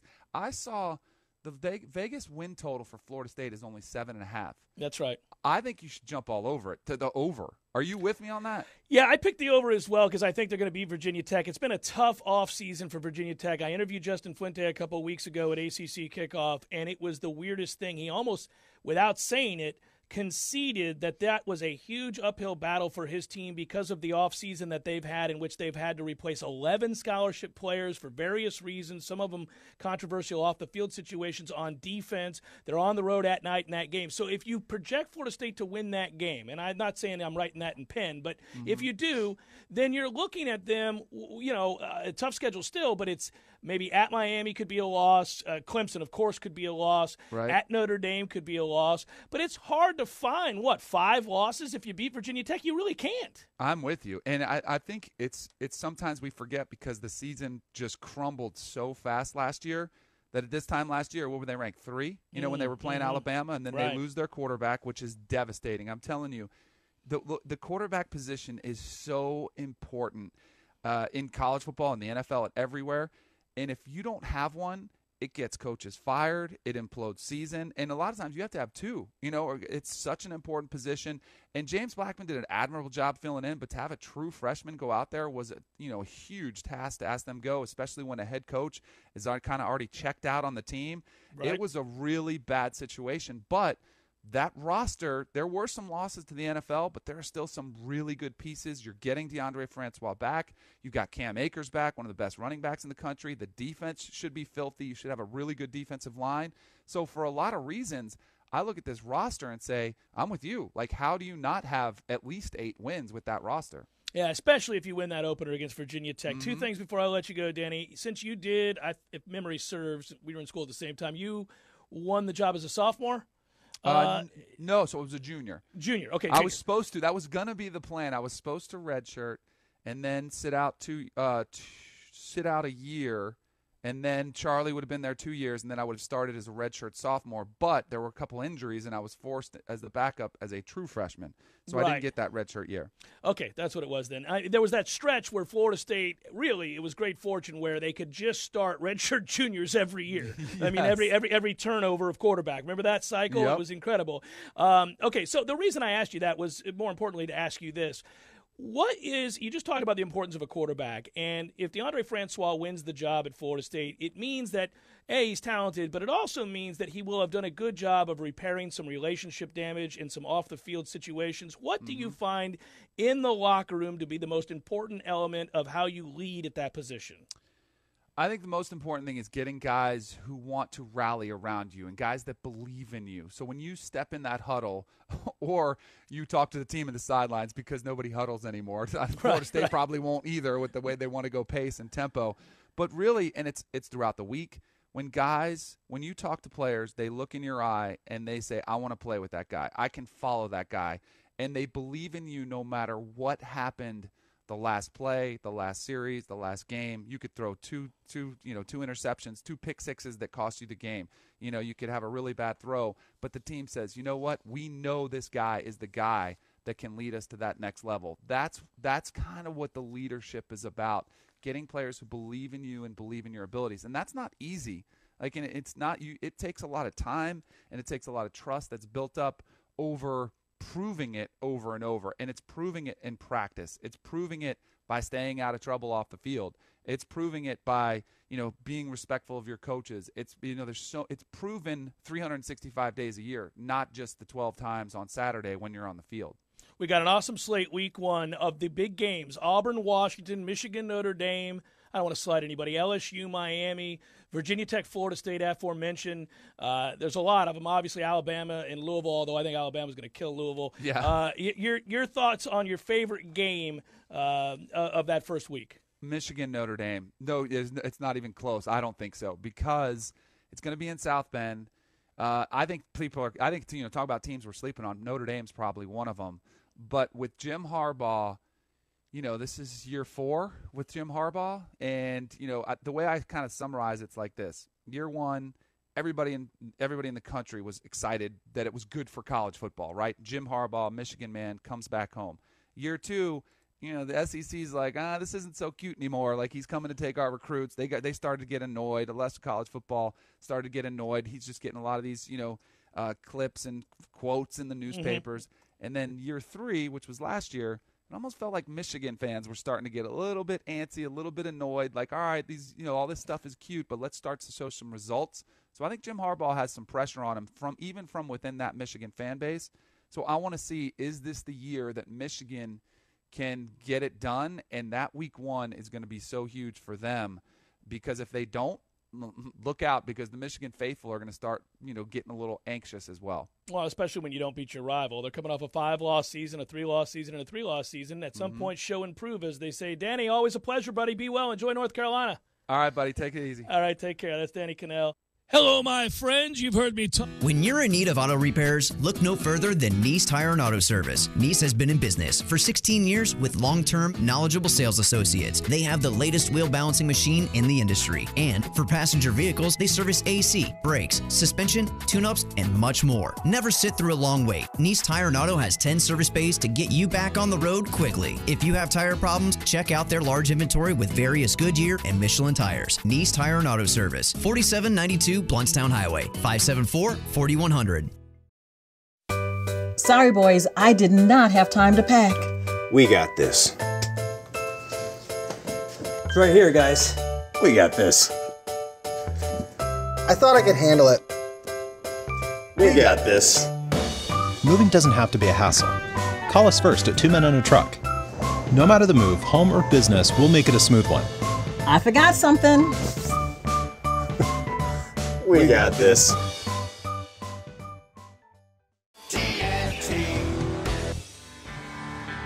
Smoother. Bolder. Sharper. Comfier. Smarter. Fiercer. Tougher. Stronger. Longer. Greater. Prouder. Gravely zero-turn mowers.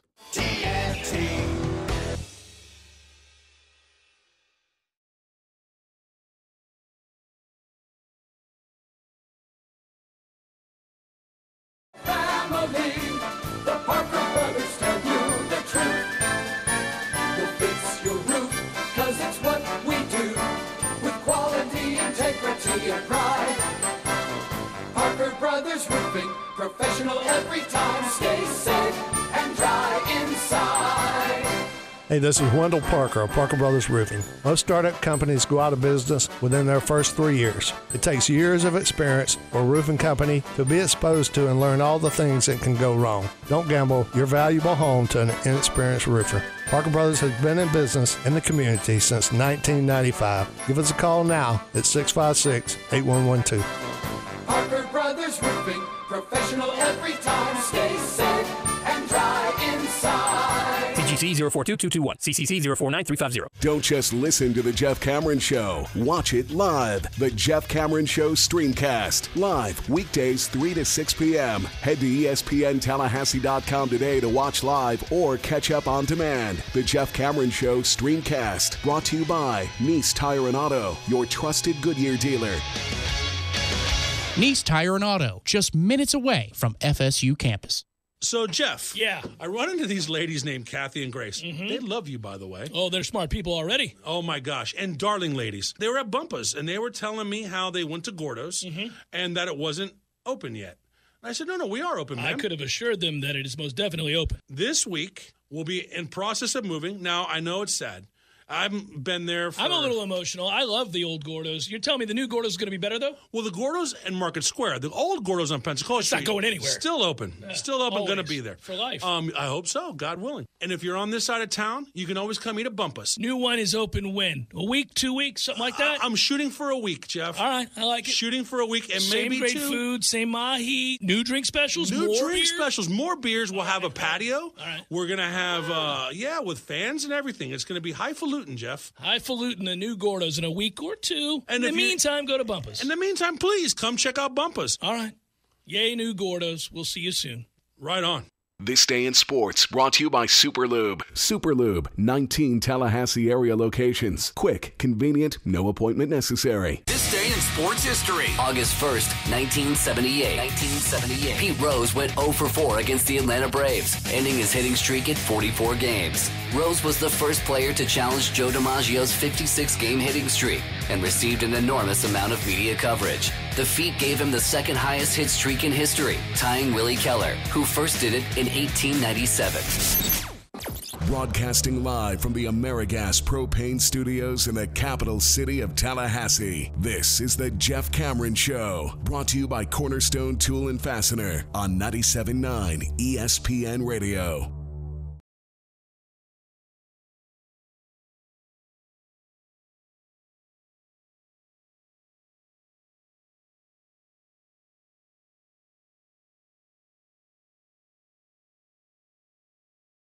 that got lost. You're the letter. I feel compelled to let it play. You can if you want. Crank it right here. You just scare the kids. Great song. Wrapping it up. What a first day of August. We welcome in college football. We say, yay, August. And then we say, goodbye, Urban Meyer. Now, those of us in this state certainly knew he was garbage a long time ago. We've seen too many examples of it. And Florida fans certainly feel that way, too. At least the ones that have reached out to me over the years. Thanks for the titles, but, yeah, let's move it on down the road. So there's no love there. But now the country gets to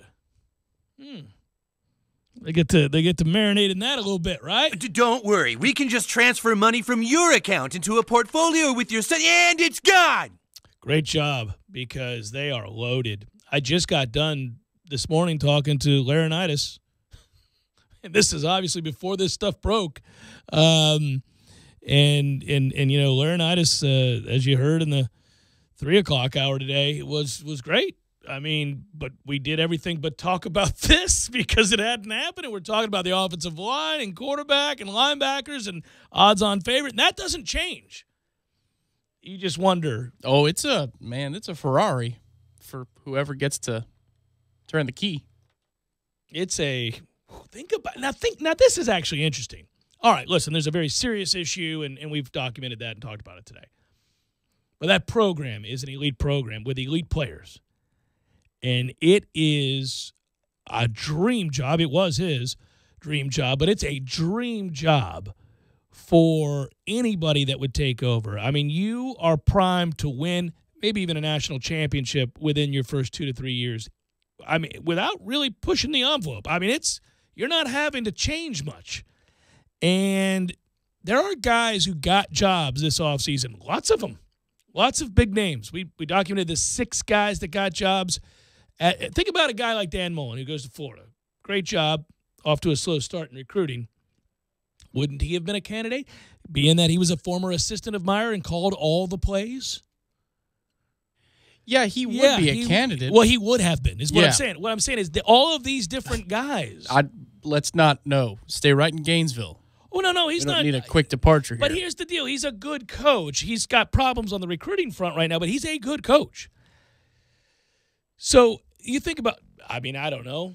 Would Jimbo Fisher have been a candidate before taking that Texas A&M job? No, man, it's Jim Tressel. It's always been Jim Tressel, the return. They'll welcome him in with open arms tattoos. and huge apologies. In this day and age, tattoos? What are we talking about here? Yeah, come on, tattoos. We've expanded the stipend. They can afford tattoos now under NCAA provisions. Yeah. No, you're right. And it's funny, too. You know what this reminds me of? It reminds me of how I frequently, and much to my chagrin, revisit what could have been with Randy Moss. If not for marijuana, for smoking a joint, what were we doing? Good God, we could have ruled with an iron fist, Tom Lang. Can you imagine that receiving corps with Randy Moss? Right, yeah, we'd have... Whoa, Jesus. At least 4 titles. Bare minimum. Probably 5 as a program by now, yeah. Ridiculous. I mean, that guy. Who are you going to double? Well, you know? It was just the dumbest thing ever, and it was a joint. Oh, good God. I've said it on this show a lot, and I'm sure it makes a few people recoil, but I'd have bought him weed. That's like, I would have gone down with the sinking ship there. They would have been like, Coach Cameron was fired today after it was revealed that he purchased pounds of weed for star wide receiver Randy Moss. You would have ordered a Nate Newton delivery. I would have been, come on down. The whole trunk. Yeah, man. It's a plant. Come on, I don't care. What are we doing? I didn't buy him gin. I bought him weed. Much better for him. Let's go. What are we doing? Let's go win some damn titles. It's not for pain tolerance, though. Nobody could catch him or square him up because he didn't go over the middle either. Nope. He ran straight down the sideline into your end zone. Yeah. You had no chance to stop him. Mm-hmm. I don't blame him for not going over the middle. Why would I? I could just run straight down this sideline and catch a touchdown. At your program, the smoke would have been coming out of the helmet. Out of the helmet. People are like, I think something's going on.